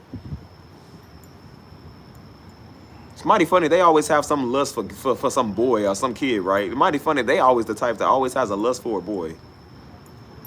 Disgusting. All these beautiful women, all these beautiful Indian women out here, and you want a boy. A little boy, and you got beautiful Pocahontases out here running around here, and you want a little boy. Something wrong with a nigga, dude. Oh, man, something wrong with you. They didn't even have computers back then, so there was no such thing as pornography. Something's wrong with you, niggas. Something wrong with you. You're just freaks, man. It's that Reese's monkey in your DNA. You're just a freak, man. Like, I never could stand it, man. I didn't even like a woman that was like too skinny. I said, you look like a little boy, man. I need a woman that got some meat on her bones, man. I need a woman that look like a woman. I want my woman to look like some little white boy. I don't want a woman to look like an actual woman. They like boys, man. Like, dude, y'all. Yeah, man, they nasty, Mike. What's wrong with them, Mike? No culture. That stuff is mad disgusting, man. That's why I kept saying, like, bro, San Antonio is ground zero for beautiful women all day, of every color, shade, everything. And you will see a nigga here that still want a child, that would still want a little bitty boy. Something is wrong with a nigga. Oh, man, something wrong with a nigga. In this area I'm at all day, you see them all day, all day, all day, all day, all day, all day, all day, all day, all day, all day, all day. They work here, they live here, they work out here at this little gym. They be walking around looking fine. And a Negro will see a little bitty boy or a dog and say, you know what, I want that. A Negro will see a horse and be like, I'm gonna smash it. Like, what's wrong with that nigga? What is wrong with that nigga, bro? It's disgusting, man. I don't even let Tank lick me, man. I don't even let Tank be all up on me, like, cause he stinks, man. People will look at that and be like, I'm gonna do this animal. Like, niggas, something wrong with niggas. I seen that where that happened, man. This woman, this old freak nasty woman, and that's what she get too. She tried to get some German Shepherd. She got some dude to record her doing a German Shepherd, and she was allergic to the dog seed, and the dog seed killed her. I said, that's what you get, you stupid nigga. That's what you get, you dumb idiot. Who told you to do that to a dog? I don't feel sorry for you. It's like, that's what you get for messing with an animal, you idiot. You just nasty, just nasty. The man was right there. You could have just messed with the man. Now I want a dog. Niggas is nasty, dog. What do you see in a German Shepherd anyways? Tank stinks. Tank is the stinkiest animal on the face of the earth. People will look at that and be like, I'm gonna bang that dog. Like, niggas is nasty. Niggas is nasty.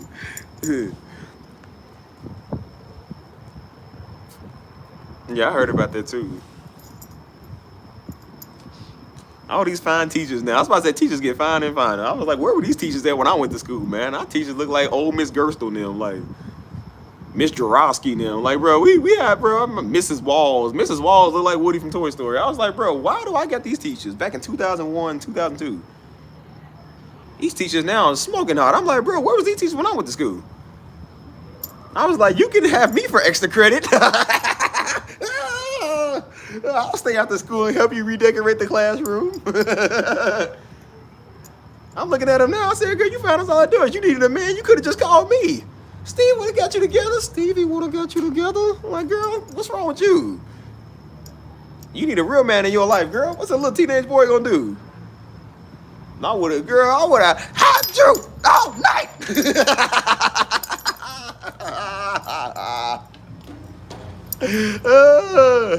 Oh my gosh, bro. I said, dang, bro, if you that lonely, you give Stevie a call, man. Stevie would have helped you. Stevie would have loved you. Like, dang, bro, you have to go take advantage of a kid. Like, I said, dang, man. I'd be like, bro, my game don't work like that no more. I said, dang, that would make these other dudes feel bad. They can't even get a woman like that, but a 14-year-old can. Oh, 14-year-old got more than you, boy. Oh, man. The game has gotten scarce out here, people. Oh, man. Hey, man, what's wrong with a nigga? That's why I said, like, what do people be on, man? Like, I remember I did have this one teacher, man, when I was in 3rd grade. Her name was Mrs. Pate. I remember Mrs. Pate. And she was actually like a country, I think she was like country. She always wore like these cowgirl boots. She was actually pretty cute. I would say she was actually pretty cute. And so I remember she was just like real cute. So everybody kept saying, you have a crush? She was a white woman. So it's like, you have a crush on Mrs. Pate? I said, no, I don't. No. I think I did.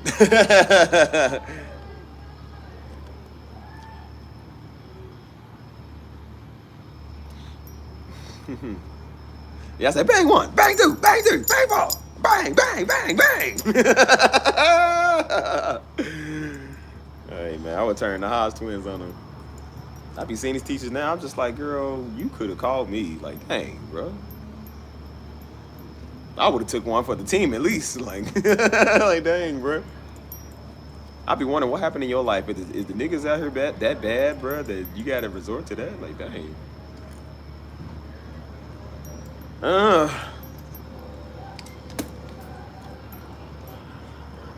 my gosh, bro. They be some freaks though, man. That's why I said who would mess with an animal, man. I don't get that. All these fine women out here, bro. Man, all these fine women. I don't know how you do it, bro. All these fine women out here, and a Negro will see a little kid. I don't know how you do it, bro. I don't. I told you, if all the women on Earth disappeared tomorrow, I don't want to be here. I don't want to live here no more. Absolutely not. Women, y'all get on my nerves, but dang, bro, it's a good get on my nerves. Like, I don't want to live in a world without y'all, man. We need y'all. I need y'all. We need y'all, man. I don't be around a bunch of men. That's why I don't even like all men's everything, man. All men's conference, all men's school. All like, nah, it's too many men. No, I don't like that. Be in the Navy, man, surrounded by seamen. Double entendre. Absolutely not. I'll pass on that. You mean tell me I'm stuck in the water with a bunch of men all day? Absolutely not. Absolutely not.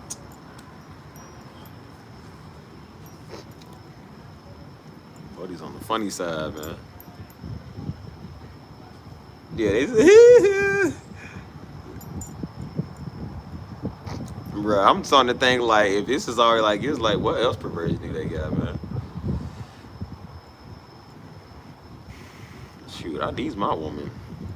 She told me I needs me a woman. Even man, I don't care if she's the biggest big Bueller we've ever seen in the world, boy. I would take her before I take a man. Definitely. I was like, girl, I'm gonna have to take one for the team with your big old back, but it'll do. It's a woman under there somewhere. Like, it'll do. Death by snoo snoo. Yep, it'll be death by snoo snoo, but it'll be a happy snoo snoo. Hey, man. But it's true, like when you see a woman, man, it's like they design for us and we design for them. It's like we need that, man. I needs that. Snoo snoo. Yeah. She said, first the large women, then the petite women, and then back to the large women, and then to the petite women again.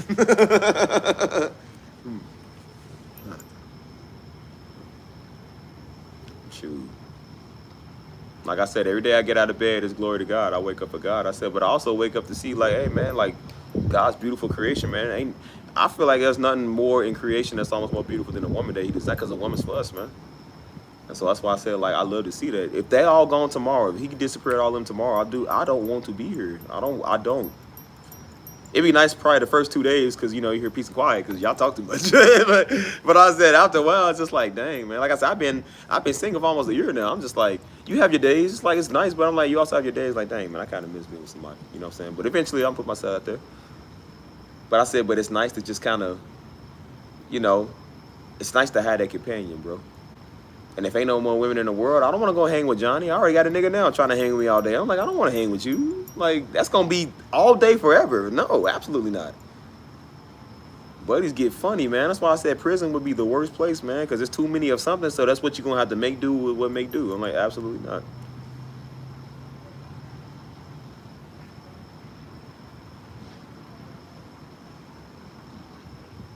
I said, I would hate going to prison, man. People love getting locked up. Say, you know why? Yep. He's getting his in there. He's definitely getting it in. He missed the homies. They gave him a welcome home party. Yeah. Oh, he had the grand finale. He definitely had the grand finale in there.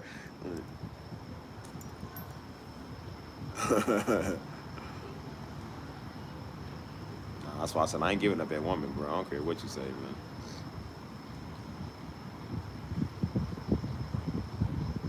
People some real freaks, y'all. Y'all better be careful, man, because y'all be around people like that now. Y'all work with people. I remember my ex told me, she said they locked this dude up at her job. She said he was always weird. She said he was always on the deep web. He would be watching like people getting tortured and stuff like he'd be watching like the weirdest stuff. You know what I'm saying? White dude. The white people love that stuff. He'd be watching the weirdest stuff. She said they locked him up for animal cruelty. He had another job where he was working with animals and he was killing the animals that he was working with because he had a fetish or something. She said they locked him up. I said, why can't It was weird, man. They weird. That'd be dudes. That dude told his deep web story. I was watching somebody do a reaction. He told his deep web story talking about he couldn't get into the original adult content because he was like it didn't satisfy him no more. So he got on the deep web looking for like real freaky stuff. You know what I'm saying? Like people with animals and all that. Like, and so dude, she said, man, why can't you just watch the hub beat your meat like everybody else? He said, bro, you gotta go into the weird stuff. I said, niggas is weird, man. These white dudes be weird, man. They just be into all type of weird stuff. And so he was like, yeah, I was looking for something that really excited me. I said, what does that mean, dude? Like, that's not exciting enough. You got to find something else? Like, niggas is crazy. I said, niggas is weird. And then you're going to see him having sex with a motherboard, man. The computer little chips and stuff, and motherboard. Banging the motherboard. White people would be the first they'd be the first people to rape an alien, man. Go up there and rape an alien gray. Like they just love to just have sex with anything daggone. Like, bruh, just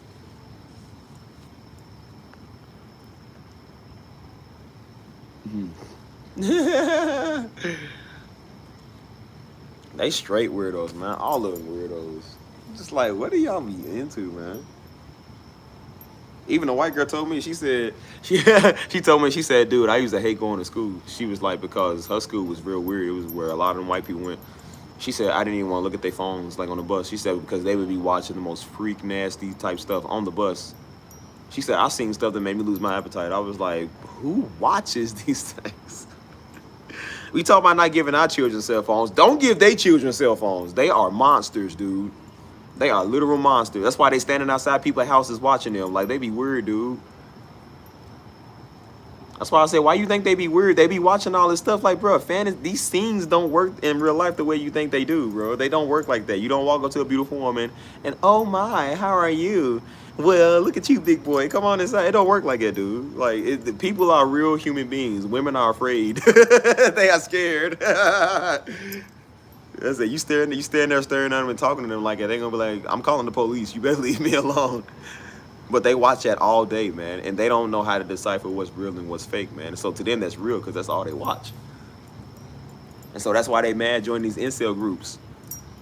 Because, again, they losers. They can't get women. So now they mad at women. They said it's a big thing where a lot of white dudes is joining these things because now they mad. They blame women for why they can't get them. And then you look at the ones like, dude, you look like Sheriff Grady. Who would get with you? Dude look like the local town sheriff off a kid's cartoon. Like, he's big belly, mustache. Like, bro, you got a white supremacist mustache. Like, you look like you crazy. Did nobody teach you about style? They didn't teach you about fitness? I said, dude, they like, well, I'm a good guy. Like, it don't matter if you're a good guy. Women want to know there's a good guy underneath all of that. Get the nerve to talk about fat women. I said, let's talk about fat niggas. You know what's worse than fat women? Fat niggas that cry like they a woman. Like, that's even more unattractive. Ain't nothing wrong with a fat woman. Something wrong with a fat Negro that's mad because he ain't accepted because he's a fat Negro. Like, he's special. I say, yeah, well, I'm sure you are somewhere under all of that. I'm sure you are, but not today.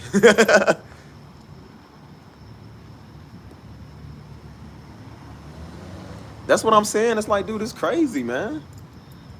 That's why they be thinking they're entitled to a woman. That's why when a woman tell them no, they get all rejected. Like, nobody likes a breakup, and nobody likes when people just act funny and they call stuff off. But it's just like, okay, we take it and then we go on with our business, you know. Well, they did me wrong. Okay, whatever.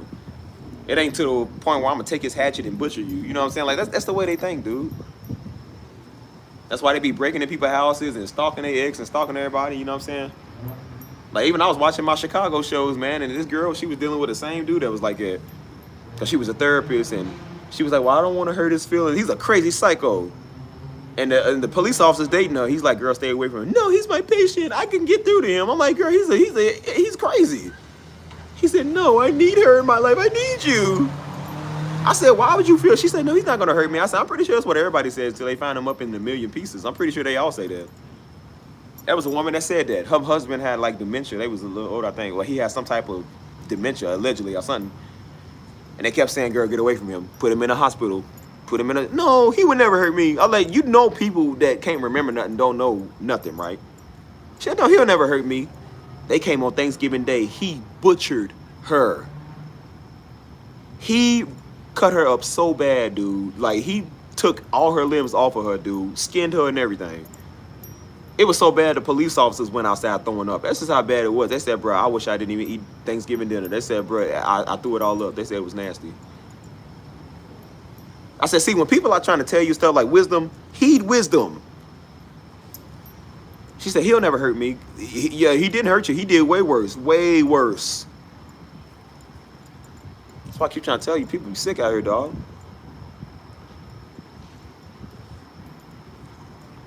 I be single now, man. People be weird already, man.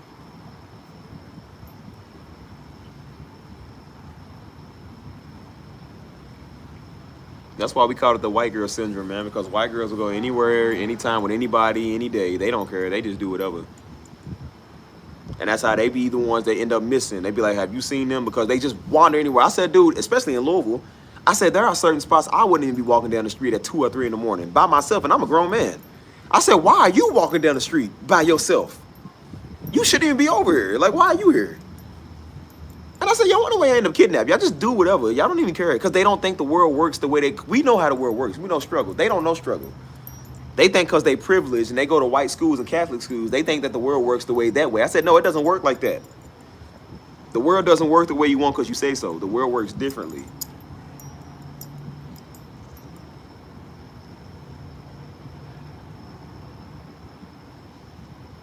My one friend said that she was like, well, I shouldn't be scared as a white woman to leave the house and go to the gas station. I said, that's your biggest concern? Is somebody catcalling you at the gas station? That's what she ain't like. She said, I don't feel safe getting catcalled at the gas station. I said, I wish that was my biggest concern. I got a police that'll ride down the street and see a nigga that look like me and will beat me instead because they think I'm somebody else. I gotta worry about another nigga being envious of my chain and shooting me over my chain. I said, I wish my biggest fear was having to go to the store and get catcalled by a bunch of women. I wish that was the biggest struggle I had. I said, you white people ain't got no struggle. Y'all gotta make something up. Y'all just gotta make something up that's not even an issue. And then if a nigga don't catcall you, now men don't understand value. They only like models and celebrities and women that got the big boobs and everything. I said, then when a nigga trying to catcall you, show you like you, oh, I don't feel safe. Like, make up your mind, man. Like, you white girls love to be big on everything. Make your mind up. They found a way on everything just to make a. I think I found people that's worse than Negroes. We have to move. Yeah, bro, that be like that. Bro, I know somebody that was in here before. Somebody told me, they said, hey, man, somebody at her job, she said, they was telling her, get away from her ex, get away from this dude. She's like, oh, no, it's not that big. It's not that big of a deal. He showed up outside her job. She went out there and he killed her right outside the workstation. Killed her. I be trying to tell people, like, dude, you got to think, dog. You got to think. Don't think that it can't happen to you. People don't care no more, man. They don't, like, bro, don't think it can't happen to you. If they look like they need a restraining order filed on them, file one, please. Get out of state, change your number, address, something. Do whatever you got to do, man, because people are nuts. And this is why I tell women, carry your guns. No, I don't want to carry. Well, then don't be calling me when you walking in the alley by yourself trying to get to the car. I can't jump through the phone. I told this one girl, I said, why you parking in the alley? She said, well, just stay on the phone with me. I said, what if somebody decides to grab you, what can I do through the phone? All I'm gonna do is hear you getting attacked. I can't jump through the phone. I said, you need to start being aware, man. Stop going out partying late at night by yourself. Stop drinking. Stop taking drinks from people. Stop putting yourself in these situations. And then some of them, you look at what they say, what they've been assaulted. You look at some of what they were saying. I said, you mean the fact that you got piss poor drunk, you made poor, bad, drunk decisions, and now when you regret sleeping with this dude, now you want to say you got assaulted? I said, no, I don't think that's the case. On some of that, I don't think that's the case. And then and I said, well, let me just go ahead and do you one better. Now they know why I say I don't drink. Now people understand why I don't drink. Because of the representation you are. If drinking is anything how you are, I don't want to live like you. You are one of the worst lifestyles and worst advocates for drinking and smoking and everything. You can't hold your liquor and you sleep with everybody you see and then regret it later. I'm like, so if that's what drinking leads to, no, I'm good. I don't want to wake up in somebody's bed I don't remember. No, I'm good. I'm good. I would never. Don't worry about it.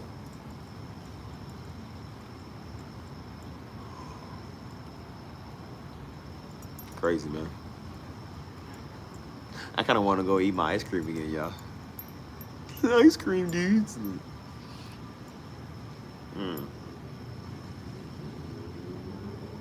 I just have a good time talking to y'all. So, what she say? That's the new common Negro now. The new common Negro calling some girl job. Oh, weirdos. Talking about put on the phone, man. I'm like, man, please. And that's why I told all my friends, I said, if you got a crazy ex, don't come around me. Because I said, I'm going to have to shoot this nigga. And I said, because I ain't got no issues with nobody, but he might think I'm with you. So if you come over here wrong, just know I will shoot your ex. I don't play that. I don't play that stuff, man. I don't want him getting shot being the reason because of you. So I'm like, you better deal with him. And then they wonder why I didn't tell people where I live at. People was like, you ain't never told us where you live at. You ain't got no house party for good reasons, because people like you give out everybody's. I said, look, you might give out your information to everybody at your crib. You ain't doing it over here. Like, no, that's how people get robbed. You know, you ain't doing that. Especially in Louisville, you would get robbed that way. Because she did that. She gave everybody her information, and she be like, oh, well, I'm going to have a little party, get together over here. And then we said, that's not safe. Don't be inviting strangers. She's like, well, it's okay. She put on us as the guys. Like, that's okay. The guys are. I said, it's not my responsibility to protect you. I said, no, you're not gonna willingly go get yourself in situations, and then when you need a savior, you won't call me. No, I'm good. And then she realized I wasn't going. The other dude wasn't going. So then they got scared. They were like, well, I don't want to. I feel unsafe. I said, well, you shouldn't even be inviting strangers over your house anyways. And then they came over, and guess what they did? Pretty much robbed them. I said, see, this is why you don't do stuff like this. We knew our own family would rob us. So we know a stranger definitely gonna rob you. That's why Daddy didn't like nobody in this house, because he knew your family would rob you. We all had that crackhead family member. Everybody had crackheads in their family that would steal your stuff and go pawn it and go get money to get crack. Like everybody knows. So we knew that growing up. So we knew, don't bring people over here. So that's why we didn't have a lot of people coming over like that, because Daddy knew your family would rob you.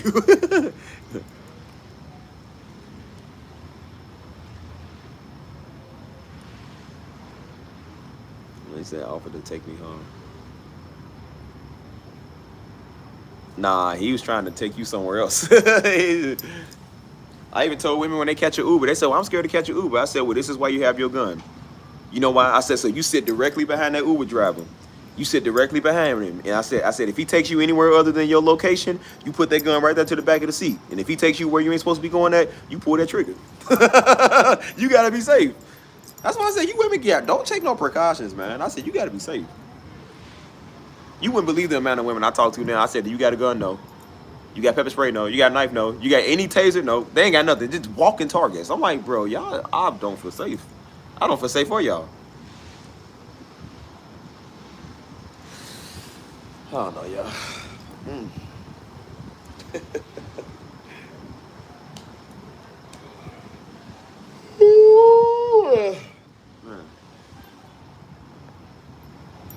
Moral of the story, y'all. Beware of white people and Negroes. Beware. Definitely be careful, man. We had somebody like that in Louisville, man. It was white dude was acting like he was running into people's car. Like he'll ram him on the highway, like acts like he accidentally fender bended them. And he was doing it to women. He would have them pull over to act like they're gonna take care of the insurance or whatever, and he would kidnap them when they get out the car. He would assault them and kidnap them. And that's why they was telling women, they said if you see an abandoned stroller or a car seat anywhere, they said don't go. Because women was doing it, because women are more nurturing. If I see it, I'm like, I ain't going over there. I don't care about that. Even if it is a kid in there, I don't care. It ain't my problem. It ain't my kid. I ain't about to raise up 18 years. I said, let the Lord do his work and let somebody else go over there. But I said, they was like, women are more natural mother instincts. So they'll see them, oh my God, there's a baby over there. And they said women was getting kidnapped doing that because they were setting women up to go over and see if there was a kid over there. I said, that's got to be the oldest trick in the book, right? And I said, who would fall? I wouldn't fall for that. I said, somebody else would fall for that. I said, I don't care if it's a kid right there at all. I don't want no part of that. Ain't my kid. Leave it. Leave it. That's why I say you gotta be careful, man. Like, that's why I say even finding money. Like you might think you finding $20 over there. He said, oh, $1. You don't even know they standing right there with a mallet. Just doot. And then they take your $20 out your wallet and just leave you there. So now not only are you $20 list, now you have a knock on your noggin. Like, hey Gary, how about some leapfrog? Dude.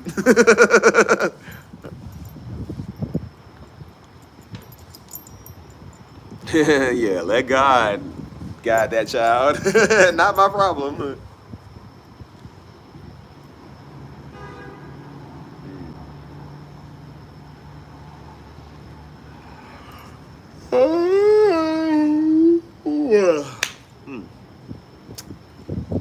I don't know, y'all. What y'all want to talk about since we on the topic of the whiteness? What y'all want to talk about?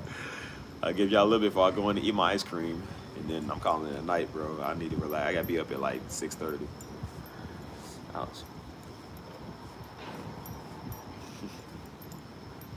Another nice, fine topic.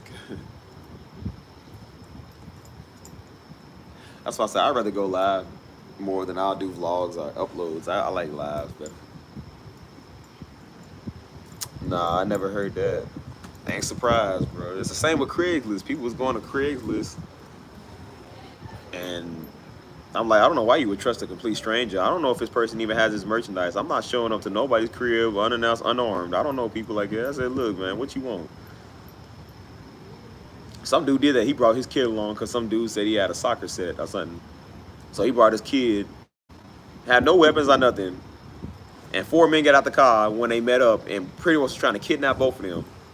And he's sitting there, please don't take my boy. I said, who? What father would plead and beg? I said, boy, I would have shanked and shot and stabbed and severed everybody there. Like, I ain't begging you not to take my child. You ain't going to take nothing else again in your life. Except this hot lid. That's the only thing you gonna take. Your kid had to sit right there and watch you beg for them. Like, dude, you a father. You failed as a father.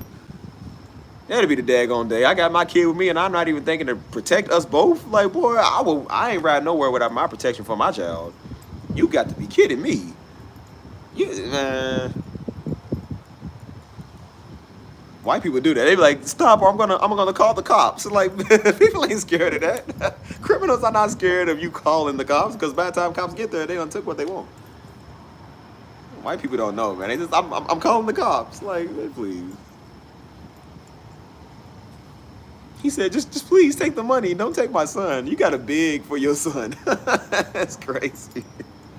That'd be a daggone day I beg for my kid, man. That's crazy, dude. Beg for your son. What's up, dog? What? Sometimes, yeah. What's up? Yeah, on YouTube Live. Why? What's your name? Ashley. Ashley? Yo, What's up, man? Say what's up to YouTube. so with the YouTube, how y'all doing? You from San Antonio? Yo, You live over here? yo, I think I've seen you before. yo, for real. That's why I stay at Oh, how old is you? 17. 17? Yo, You go to school over here? yo, I can buy brand new. Are you basketball? Nah. I'm gonna say you look like a hooper though. Might be a little Uber. What you doing later this night? Boy, it's a school night, man. What you doing up this late, dude? You ain't got school? Nah. Is school out? Yo, I sure is. Sure. What you be doing with your summer? I ain't gonna couch you, be chilling. You be chilling? Yo, You used to be wandering the street at 1 in the morning. yo. I like that. Nah, you looking for that smoke, man. You live with that ganja. Nah, man. Nah. Yeah, man. You shouldn't be wandering this late, man. It ain't safe out here, bro. It ain't safe. Boy, it's 1 in the morning, man. I'm about to go sleep myself, man. It's summer vacation. Remember, I know. Yeah, I forgot it's summer vacation, man. It be. I thought everybody was still in school. I'm thinking about like college or whatever. Yeah. Like everybody be in college or whatever. Yeah. So, yeah, man. How long you been living up here? I in like 2 years. 2 years. Yo, Yeah. You see that hostage situation we had the other month? y'all need had a hostage. You didn't see that? No, what the hell? Yeah, somebody had a hostage situation over on the What fourth the floor. hell? Yeah, What the hell? about literally a month ago, bro. You didn't see that? Yeah, nah. It was in the daytime. Were you over here? Yo, I didn't believe you see that, bro. They had a SWAT out here and everything. for real? You sure you live here, bro? Because it was over. They had the squad. They had like Yeah, GTA SWAT. 5 stars and Yeah, shit. they did, bro. They had the Dude. SWAT and everything. They had all this blocked off. Yo, Well, more like the front, but that front blocked Damn. off. But yeah, they had the SWAT. They was on the fourth floor, man. Had the dogs, had the army and everything over there, bro. Like for real. hey, look over that nigga on E. Bro, you been smoking. You said you high? Yo. I'm trying to get higher on me. I can tell. I'm like, boy, he wandering the streets of one of the ones that boy, you smoking, man. Hey, man, you gotta stay off that lettuce, man. That ain't good for you, bro. Nah, That ain't good for you, man. I be smoking. Well, hey, let me tell you something, kid. If y'all smoke, don't over smoke. Let's just not smoke at all. Let's start with that. Let's not start smoke with at all. Let's not smoke at all, bro. But, nah, man, I feel you though. Yeah, how you like San Antonio though? Be cool. Are you originally from here? Yo, Okay. I mean, yo, you know, like Stone Oak area? Stone Oak, that's like where the white people live in. Yeah, like yeah. the upper area. That's like the uppity area. I've been up there one time, and people had snobby up there, man. We was selling something up there. They don't like being sold nothing, man. For Like real? they don't, cause white, I don't know, they rich, so rich people don't like being sold to. Yeah. They like to. They like to be in that fucking Yeah, rich shit. they want you to be aggressive. Be like, hey, you need this. Like, Yo. you know why you need this? They like it. When you Yo. all like, hey, let me talk. They don't like it. Yo, They snobby. You know what I I'm be saying? trying to greet the white niggas and white hoes with the smiles and shit. I be hitting them with the smile. They give me a little look. Yeah. What you like? You like white girls? Yo. Hey y'all, 2 for 2. Yeah, man. So you just go for whatever, black, Yo, white, whatever. yo. I feel you. You working? Nah, I'm gonna get a job though, real Oh, yeah. soon. What you trying to do? I go cap. Try to do a lot of shit. Like what? I just experience with shit and see like if something could work for me. You know what I mean? Yeah. So I might apply to McDonald's. I might apply to They got a ton of jobs up here, man. so. You might be in the you like construction, carpentry construction. Hell no, I ain't really like all that That's too hardware. physical. yeah, they got all that heavy shit. But it's good, build muscle, man. That's Yeah. real man work. I tell Yeah, you, all I've been that doing that for a Mexicans long and shit time, on bro. me. Like I've been doing it for a long time. For real? So that's good work. Yeah, I be It's pay lifting. good money. You pay good money too. Yo, where I stay, I be lifting. Like we got a gym and shit. Yeah. What about like is there like an Amazon around here? Like a FedEx Amazon? Nah. Cause I couldn't find one when I came here, bro. I couldn't find none of those. For real? Nah, I couldn't When you find first one. came in? Yeah, when I first came here, I think there was one that's in like not Fredericksburg, but like San Marcos or something like that. Yeah. But I didn't see nothing in San Antonio, bro. Damn. Like, yeah, I don't know. That's It's crazy. this place is so daggone huge, man. Like, I I still like, get lost here. I've been I here 2 know. years, dog. It's a Like, big city. Like thing about Texas, bro. Texas is just the vibe, bro. It really. All Hey, y'all that- be dissing on Texas. Texas is the vibe, bro. Texas the vibe. I try to tell y'all hearing it from his Yo. mouth, bro. Texas the vibe, dude. This is the only place. See, 1 in the morning, we're in my old Yeah, neighborhood. look, You can't walk around at 1 in the morning in my Oh, me. neighborhood. Oh, me. My old neighborhood. Yeah, I said you can do that here. You can do that there. It get you robbed, get you shot. You can't do that here, man. But nah, it's cool, man. It's cool. Yeah, man. You just came outside, just walking. Yeah. But no, it be peaceful though. That's why I said I be doing my strolls too, right? Yeah. Like at night, It's peaceful. just as wind hell. down, just chilling, man. You ain't gotta worry about nothing, man. You gotta worry Oh, about me. nothing. So yeah, I was actually about to wrap up in a little bit, go in the house, man, because I gotta be up early, but I know. got some ice cream waiting though. Oh shit. I'm gonna give it a little time, but You. I don't know. I'm sleepy. Right? I ain't gonna lie. Yeah, I'm tired as hell, I'm too. sleepy, bro. I ain't gonna count fuck on. I'm trying to smoke. Bro, do me a favor, stay off the letters, bro. You got your life ahead of you, man. You got your whole life ahead of you, dog. Stay off that letters, man. Don't do licking either. Licking ain't good for you, bro. I shit fucking up your lyrics. You that Yeah. shit. I ain't You be doing them vapes and stuff? You. Ah, man. The vapes is worse than the smoke, bro. I ain't Come gonna on, count. Let me say some. Bro, the vapes is worse I than ain't the gonna smoke. count. hey, I ain't gonna count the vape. They hit though. They hit. I ain't gonna count. Bro, that ain't good, You bro. know, vapes is worse than dispos and shit. But Like, they let y'all bring us to school. hell nah. But they still bring them to school. Yeah. But hey, I'm telling you right now, if you bring shit to school, your That's ass better bad. have a good location, bro. You have to have a great location for that shit. Bruh, Cause I done y'all- got caught up way too many times. Y'all young, man. Y'all got y'all lights ahead of y'all, man. Don't be running up y'all lungs, man. Y'all mind, bro. Like that stuff will do something to you. I know a nigga that can't get off that now, man. That nigga 30. He started Nah, when I he was ain't like no 12, fiend. bro. We That ain't nigga no 30. fiend. He 30, can't get off the ganja, man. So yeah, man, just be careful with that though, right? What you say your name was? Ashley. Ashton, Steve, man. Nice to meet you, bro. Steve. You'll probably see me around here screaming a lot. You I see, bet. I come out here all the time screaming, bet. though, man. So yeah, I had some little youngins the other day, man. I was on the steps. They joined in the live stream. You know what I'm saying? Like people like to get on live, Yeah, so I yeah. don't really mind from time to time. But yeah, you called me at the right time, man. It's 1 in the morning. I ain't never called nobody at 1 in the morning. You know? But nah, it's cool though. It's cool. All right. Though. It's All right, cool, stay though. safe, bro. All right, I'm gonna Appreciate catch you, it. Nice man. meeting you, Yeah, bro. yeah. You see me out here one day? Holler at me, man. I bet. Holler at me. All right. Oh yeah, what we doing? What we on? Y'all pray for the youth, man. Stay off the ganja.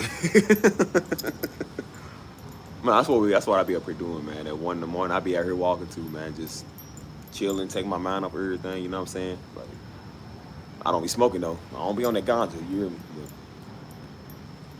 But yeah, that's why I said this is why I do the streams, bro. Cause of the little YNs. I love the little niggas, man. The little niggas is cool. Now, if it was a Hebrew Israelite that came up and did that, it wouldn't be no stream. It'd be a whole fight session. It'd be World Star. I'd end that nigga up on his neck. But the little YNs, I'm cool with them, man. This is really why I did the channel, man. Because those are the ones I want to reach, dude. I want to reach them, bro. Like, I got a heart for them, bro. I really want to reach them, man. Some old fat, saggy neck, big old quarter pounder shape Hebrew Israelite, like, boy, I'll drop him quick, boy. That's the only people I don't like. So, but people like that, bro, I really want to reach, man. And so that's why I want to do this youth impacted community, bro. Because I'm reaching a bunch of them, dude. A bunch of them, they actually trying to do something with their life, trying to do right, man. I want to reach a lot of them. So maybe I'll start, that's why I want to make another channel. Maybe I'll make another channel where I can show y'all the work that I'm doing with the kids, man, with the younger ones. You know what I'm saying? I know I'm not in Louisville no more. If I was still in Louisville, I would probably still be working with our youth ministry, you know what I'm saying? But, you know, you never overlook that, bro. Because I remember I was a youth at one point. And this woman, she's a good, faithful woman, still to our church, man. Daddy loved her because she has a good heart. And so Daddy said, because you looked after my sons with the youth ministry, because she did a good job. He said, because you took care of my kids, he said, now your sons are going to be blessed. And then her sons are blessed, man. She got these 2 big old giants, man. Her sons giants. And one just turned 22 the other day. I mean, when it was real little, man, they came to the church back in like 2007, man. It was little bitty dudes, man. She from the hood. She from Chicago, but she hardcore, you know what I'm saying? But she's a good woman. And so Daddy said, you're going to be blessed because you took care of my kids, man. And so he said, don't look down on taking care of the youth. He said, because now you're going to be blessed for doing that. And all her kids are blessed, bro. They all blessed, bro. You know what I'm saying? So that's what I want to start doing, man. Reaching the young ones, bro. So that's really what this channel is. And out of all seriousness with the jokes and all that, I said, bro, I love impacting people that need to be impacted, bro. And so the channel was really meant, before I did this channel, it was supposed to be a channel for the men, bro. It really was. And I said, well, let me try to do a channel for the young ones. You know what I'm saying? Do a channel for the, and I said, well, let me just do a channel for everybody, men and women. You know what I'm saying? Because we all, it's life. Everybody can listen to life. And I said, I'm too handsome to just be for the men only.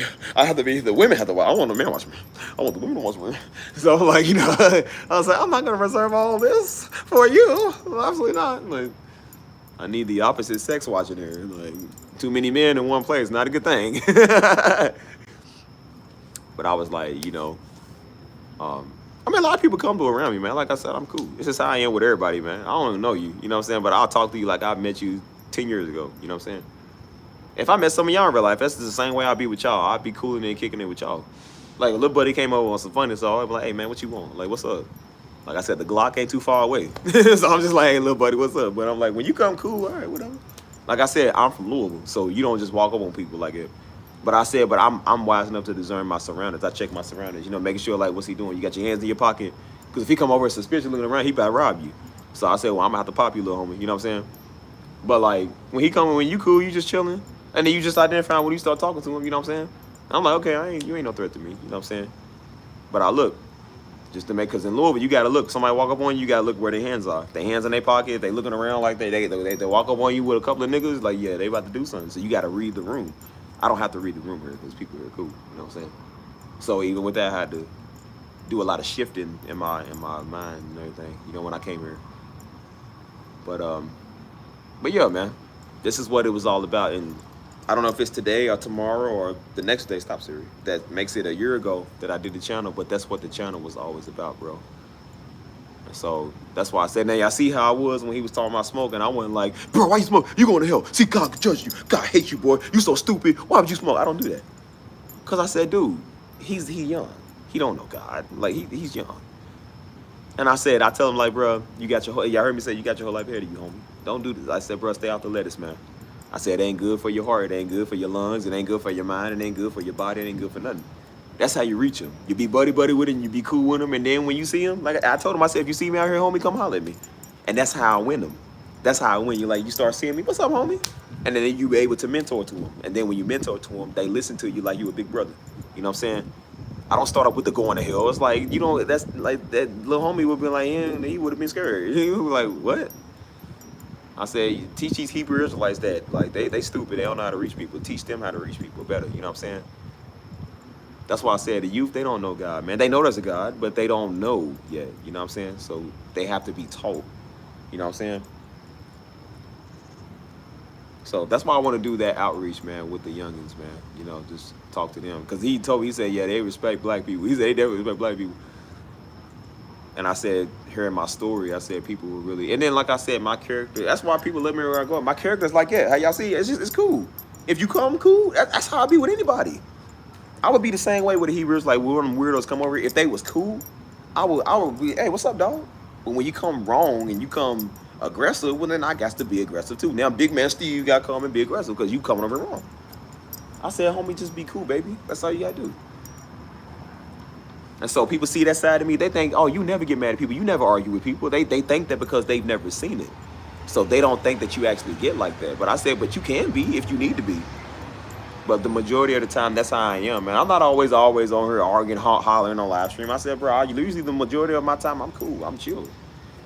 Because I surround myself with people like that. And you come off like that, bro. You know what I'm saying? So let that be a lesson if y'all want to learn how to deal with. I'm showing y'all how to deal with people. I showed y'all how to deal with these weirdos yesterday. And then when you deal with the young ones, you deal with people. This is how you do it. You ain't got to be nasty. You ain't got to be harsh. You know what I'm saying? I'm usually a person, I don't let nobody walk up. I don't like people walking up on me. But I said, bro, I'm chill. I'm cool. I'm learning how to calm down a lot now. And I said, if I don't perceive you as a threat, you can come say something to me. Come talk to me. You know what I'm saying? Like, if he had his little hoodie zipped up over his mouth and was talking, I said, yeah, he about to do something. So I would have been like, yeah. I said, boy, you better get from over here now. You see it sticking out. You better get from over here now, nigga. You better get from over here now, nigga. You be a dead nigga. That's what you be. I said, if that was a lovely white lady that came over here, that could have been a setup. But I'm just like, but she's white. She can come here. Hey, out of the mouth of babes. You heard him, right? I said, you like white girls? He said, yep. I said, yes, sir. He's on the right path. That brother's going places in life. I said, buddy, you stick with me. You're going places. You're going places, homie. Thinking with the right mindset, brother. Hey, man. Little dude funny. I gotta put my shoes on, bro. I had to take my shoes off. Yeah, it would have been Swiss cheese. So I hate to have to do it to you, little homie, but I gotta protect myself. I gotta look out for me. But that's why I said, like, I mean, he's 17. He's technically a man. But you'll see that in Louisville all the time. You'll see little 12-year-old, 13-year-olds wandering out at 1 in the morning down the street. It's like, where are your parents, dude? Like, I mean, technically he's 17, so he's still under somebody's care. But it's just like, he's a little older, you know what I'm saying? But I'm like, I don't think he should be at the house at 1 in the morning, bro. Like, he shouldn't be doing that. But I said, but in Louisville, like, you got babies walking up the street by themselves, dude. You know what I'm saying? So I remember one time we was in the neighborhood, man. Me and Mama was going, we was going to back to the house, and so it was a little bitty white baby, man, a little bitty white girl. She was she couldn't have been no older than like 3, I think. She was just outside in the street, just walking around. And so Mama, she said, wait a minute. So we stopped the car, and it was just a couple of houses down from Mama's. And she said, hey, she was like, where are her parents at? And so Mama got out. You know, Mama's a mama. She's a nurturing mother, so she went out. And she went to go grab and pick her up.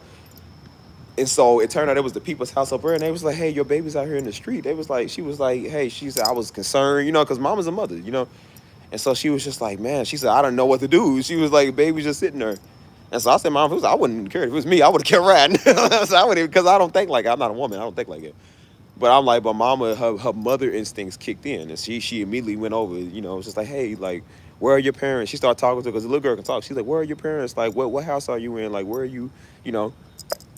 I said, so that's, you know, I said, great mothering skills, Mama, because I sure wouldn't have cared. Sure wouldn't have cared. I would have like, get out the road, kid. Beep, beep, get out the road. Good night, LB. Love you much. Thank you for being Lisa, the one and only. Love you always. I think about you all the time. Anyways, y'all, we going inside, man. Going inside. We gonna call it a night because I'm going to bed too, LB. We call it a night, man. I'm sleepy and I gotta get up in the morning for a little bit and whatever.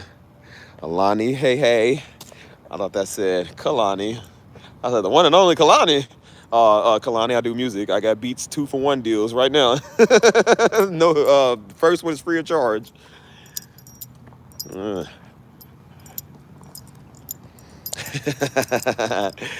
feel like I want to take another stroll, man. It feels so good outside, bro. Like, it feels so good.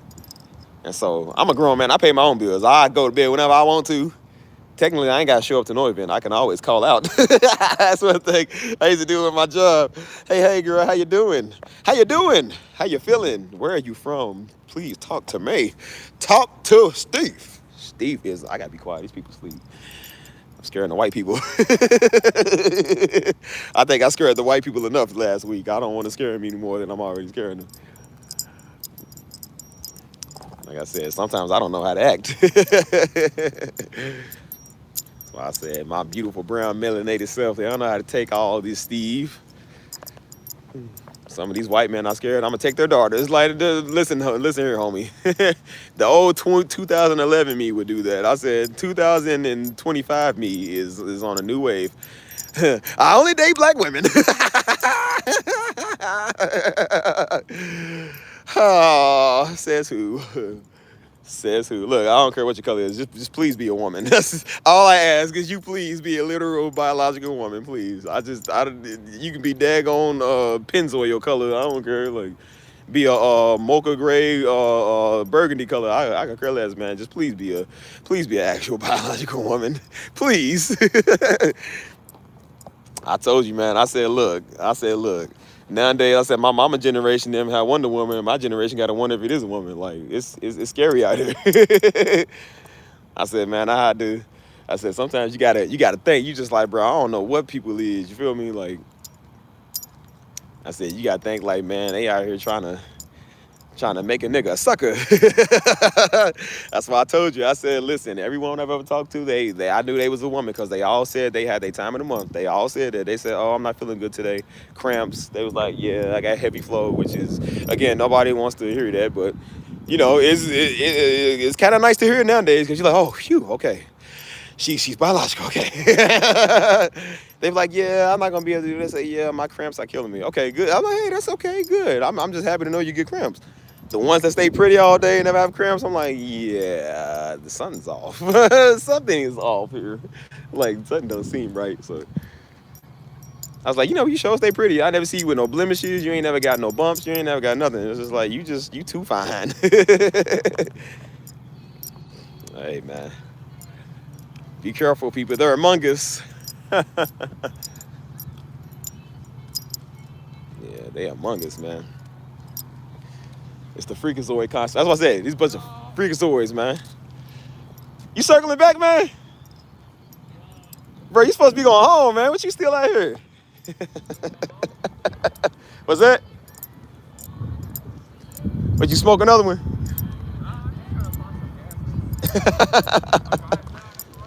Do they even sell gas in this area? That's what I'm trying to find out. Bro, he got staff at gas. Look, I just told him, y'all, I said stay off the gas, man. That's what he said. Bro, you one in the morning finding gas out here, man. You ain't got to connect. You just running gas. Yeah. Nah, hey, find the white people up here. The white people got everything you look for, boy. Gonna, White people carry everything. Tell them white people carry everything. Bro, stay out the street, man. Come on, bro. Stay out the street, bro. But nah, man. What was I saying? Something about PMS or something. What's the PMS? What are we talking about? Kind of disgusting. Are we saying? Oh, I like all natural. Mm-hmm. I love me an all natural woman. I gotta see blemish or something because I'm like, if you ain't natural, then you fake. So. Yeah, he's looking for his lovely white girl like I used to do. Listen, I was 17 at one time. I walked around the white areas looking for a lovely white girl that was outdoors that wanted to talk to me. Not in a creepy way. But they was outside all the time. So that's why I said white girls is outside all the time, bro. They would love hollering at a nigga. And so it made me feel like a strong black man. But now I'm only on the melanations, okay? I think. I say that till I get me a... I don't know, Hayden Panettiere in my version. Yep. I'm like, I never knew y'all Negroes. I never knew a black woman. Never.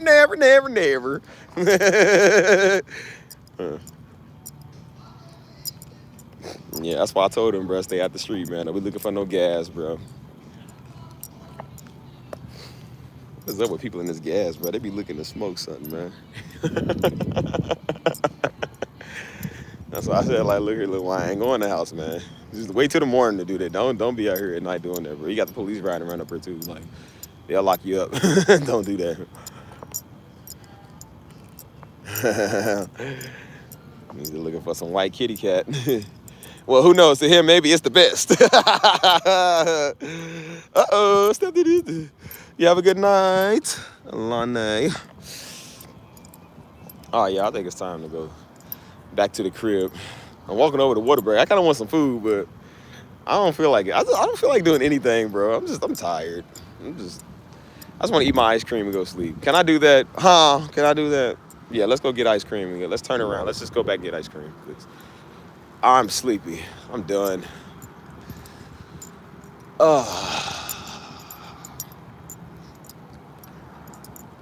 Anyways, y'all. Look, I'm so sleepy.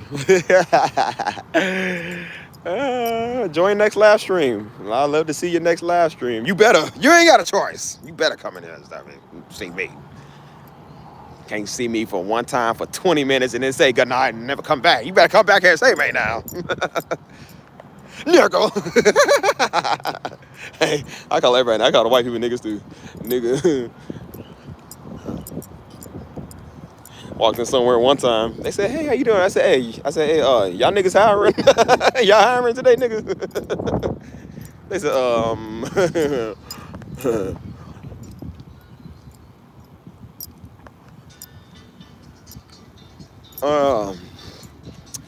Anyways, man, shout out to my beautiful black women out here, man. I said beautiful. If you ain't beautiful, then don't at me saying thanks. I'm saying beautiful black women. There should be a lot of y'all adding that back. I told you I'm a jerk, bro. I'll walk up to a table full of women. I said it earlier. I said I'll walk up to a table full of 4 women, and I'd be like, give them some roses and stuff. Like, oh, wow, you three. I said, you 3 ladies are just the most beautiful. And I said, thanks, but there's 4 of us. I'm like, I know. That's why I said 3.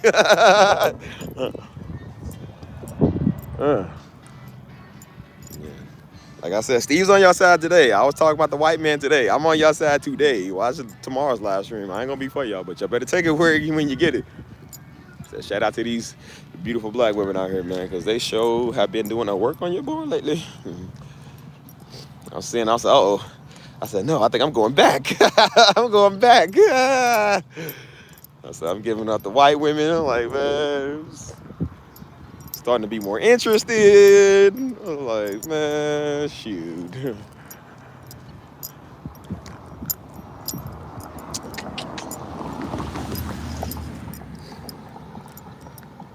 I don't know if I'll do it tomorrow. I've been live streaming almost every day, but y'all love it. Y'all love to watch me, so. I don't know. I don't even know, bro. I'm just tired. No, I can't give him up, Mike. I can't give them up. They have the key to my success. They have the key to my knowledge. But Mike, if I give him up, who am I? What do I do? This is all I've ever known. Since 2011, this is all I've ever known. Oh, man. I said I feared if I ever did go back, I'm going back to being a Negro. I'm turning back into a Negro slowly. I don't like that. I said, yeah. I mean, I'm a Negro, but I'm like, I don't want to turn back into like I said, a street nigga. I was like, I do not want to be one of those again. I'm tired of that. So that's why I said, y'all notice when I went back to Louisville how my vocabulary changed? Like, bro, it was like it. My Southern came out hard. I don't even know why I was like it. But I'll say, you hear me, man? Like I was talking about mine, talking about you hear me. I was talking about you feel me. Like the stuff I used to say. Like, it started coming back out. I don't know why it's like it when I go back here. Like, it's still here, but I said, but the way that I speak here now, like, I try to change it because people can't understand a lot of what I be saying. But I said Southern came out heavy because everybody talk like it. And so I'm just like, it came out heavy, man. Like here I kind of say man. Like, you hear me say man a lot. I said, but there I say mine. You know what I'm saying? Like, Memphis, they say mine. Like, that's how we talk. And so it was coming out. I said, oh, man, this is not good. I was playing a character role. That's why, you know how they get in their role and they start, I feel like I was playing a character role, man. I started taking on all that, bro. Just, my mindset just went different, bro. No, they have the key to freedom, Mike. Join me. I feel like, join us. Oh, man.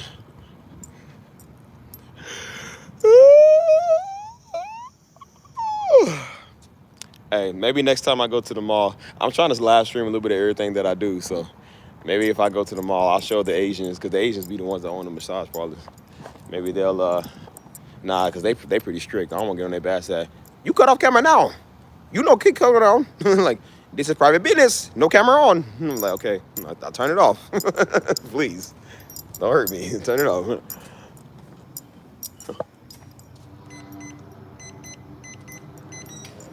And no, I'm not making fun of how they talk. That's how they talk. I love how they talk, though. You turn on now, okay? I love how they speak.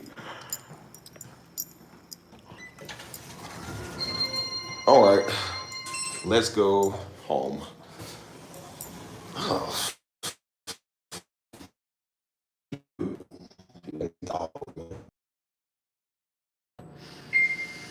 Oh, smell like pee. Yeah, that's more like ugh. They might let me record in this public place, but you don't get on the Asians' bad side, boy. There's definitely people I don't want to get on their bad side, bro. They will try at you. That's why I said don't ever go to a Chinese restaurant acting the food. They got that tried in the back, boy. They tried is like they type of gangs. Those are people you do not want to mess with. So. You might just turn into the General Tso's chicken. They might throw you in there. Move, boy. Move. All right, y'all. Get off me. Stop. All right, y'all. I'm calling it a night. Well, unless y'all want to see me eat some ice cream. It's nice and white. Oh, my lovely white ice cream. What would I do without thee? Oh, having a frozen drink already rating on me? Yes, sir. Oh, man. Stevie's got the ice cream. Stevie pays his bills on time. I wish that were true. But, hey, anyways. I'm only about, 12 months late. But, hey. Yeah, they put some note on my door a couple of weeks ago talking about they didn't receive payment. I said, I know the devil is a lie. I know you lying. You got it. I'll pay all my stuff. They said, oh, well, it was an error. I said, yeah, it better be an error in the system. I said, it's going to be an error on you. I came down there looking like daddy. I came down, I said, I got the serious face and everything. I said, hey, man, why is this note on my door? I said, oh, you can disregard that. I was like, oh, I said, it was that simple. I wasn't expecting it to be that simple because you let it make it a fight. And so I'm like, oh, so just, this is, I was about to say something. I said, just, this is good. He said, you'll take care of it. I said, yeah, well, what's better? You better get on that. Get on that. It better be. I ain't mad at nobody except you, though. You better get on it. Where am I? My forks. What you call it? Is it weird that I like to eat ice cream with a fork, though? Like, I like it better with a fork. I don't like eating it with a spoon. Like, people be like, when they be, well, that's nasty, bro. Like, I take it off with my teeth, like the tip of my teeth. I don't like the, like, because it's like putting your whole spit back into the bowl. That's weird. I don't like that. Where are my, what you call this? Well, I guess they just got up and walked away, didn't they? I can't find them. Man, where is the daggone... It's like they just walk away. They just walk away.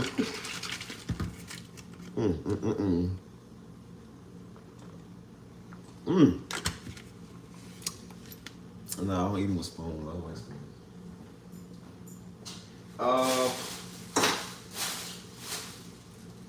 Bro, where are they at?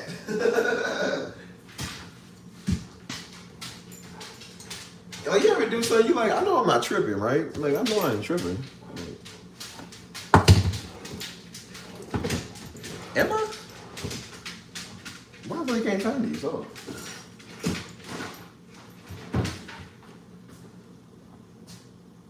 Bro, I know I'm not tripping. Hold on.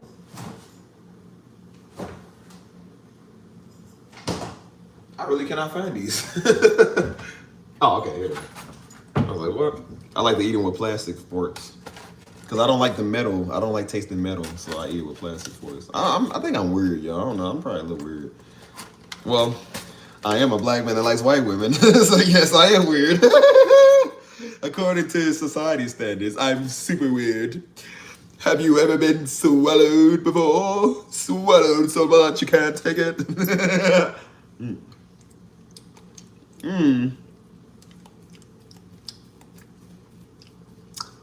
Yeah, it's a weird nation. I love being weird. Nom nom nom nom. Yep, that's the way. As a single man, you don't gotta wash dishes. It's plastic everything, bro. Again, I grew up with daddy. We had to wash dishes. I hated washing dishes. Because daddy made you wash dishes. So I said, you know what? I don't have to wash dishes no more. So I told mom and daddy, I said, why don't we just get a dishwasher? And they said, we do. It's you. He said, yeah, you a dishwasher. Go wash the dishes. I said, no, I meant like an electric dishwasher. He said, we don't need one. We got y'all. They're going to wash them.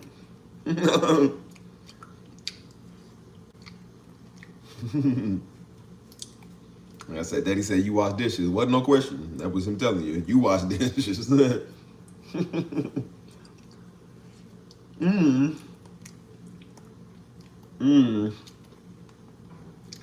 it's so white. Why would I give that up?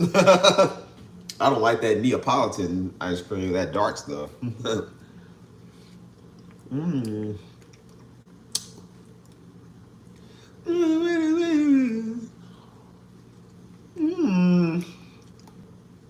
delicious.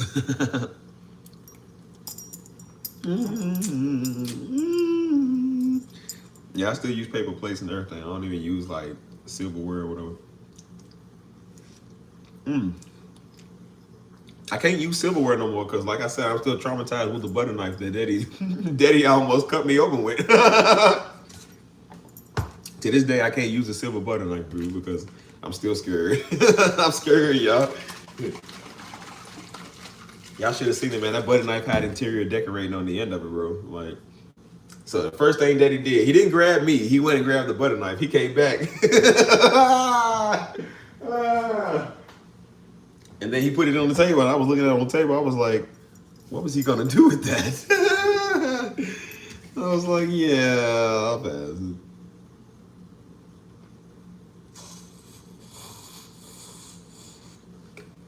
Oh, bro, I ain't never seen Daddy run that fast. That's the fastest I ever seen Daddy run, bro. He got up, he said, Daddy a big dude though, but he got up and just took off.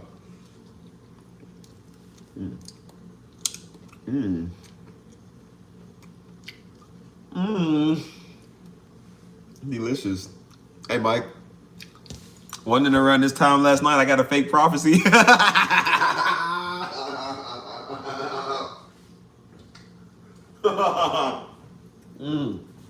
Yeah, I could have swore it was around 1 o'clock. Somebody gave me a fake prophecy. And 24 hours later, they word still ain't came to pass. Oh man, it sucks for you.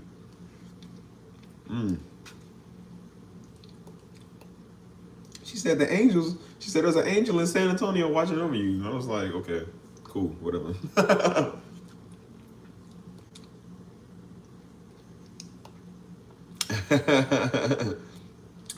Weirdos, man. Weirdos. She probably in here watching right now. She just can't say nothing. She knows she don't want my prophecy to come right a third time.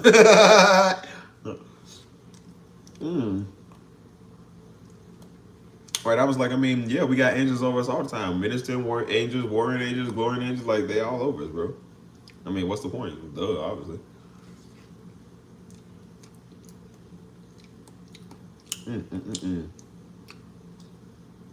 I think I've had my fill of nice white, pink ice cream. It's delicious. Oh, look, it looks like the blonde. Like the blonde hair I love so much.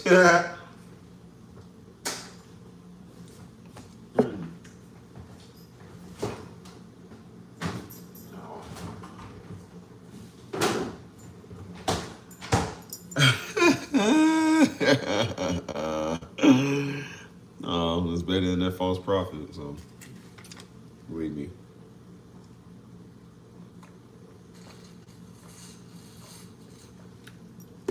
All right, y'all. I am off of here. So, wait, before I go. I missed the call. Whatever. Let me see something.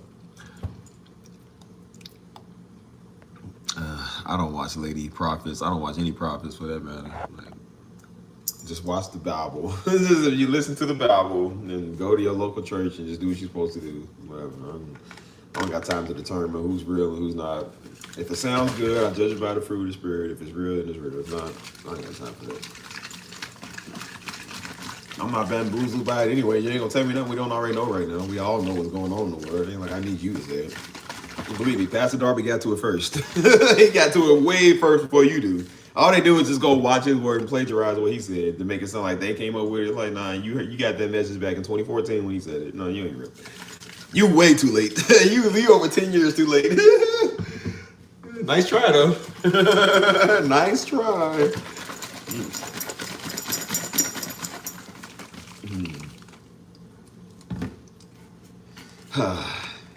Anyways, y'all. I'm out of here. Do y'all have me on Discord? Do you have me on social media? Because YouTube might shut me down one day, and y'all might not ever be able to see your boy again. I think ICE might get me one day. It might take me. I was like, no, it's just a Haitian bandana. It's like, yeah, we know, but you're on a list of people that we don't like. I said, wait, out of all the stuff I did for you white folk, like, I talk bad about the Negroes, like, I traded some of my people in. I hyped you up and your daughter's up, and then you sit right there and still deport me. I done a lot for you. You can't do me like this. Yeah, let's hope Ice don't get your boy, bro, because that'll be the end of Stevie.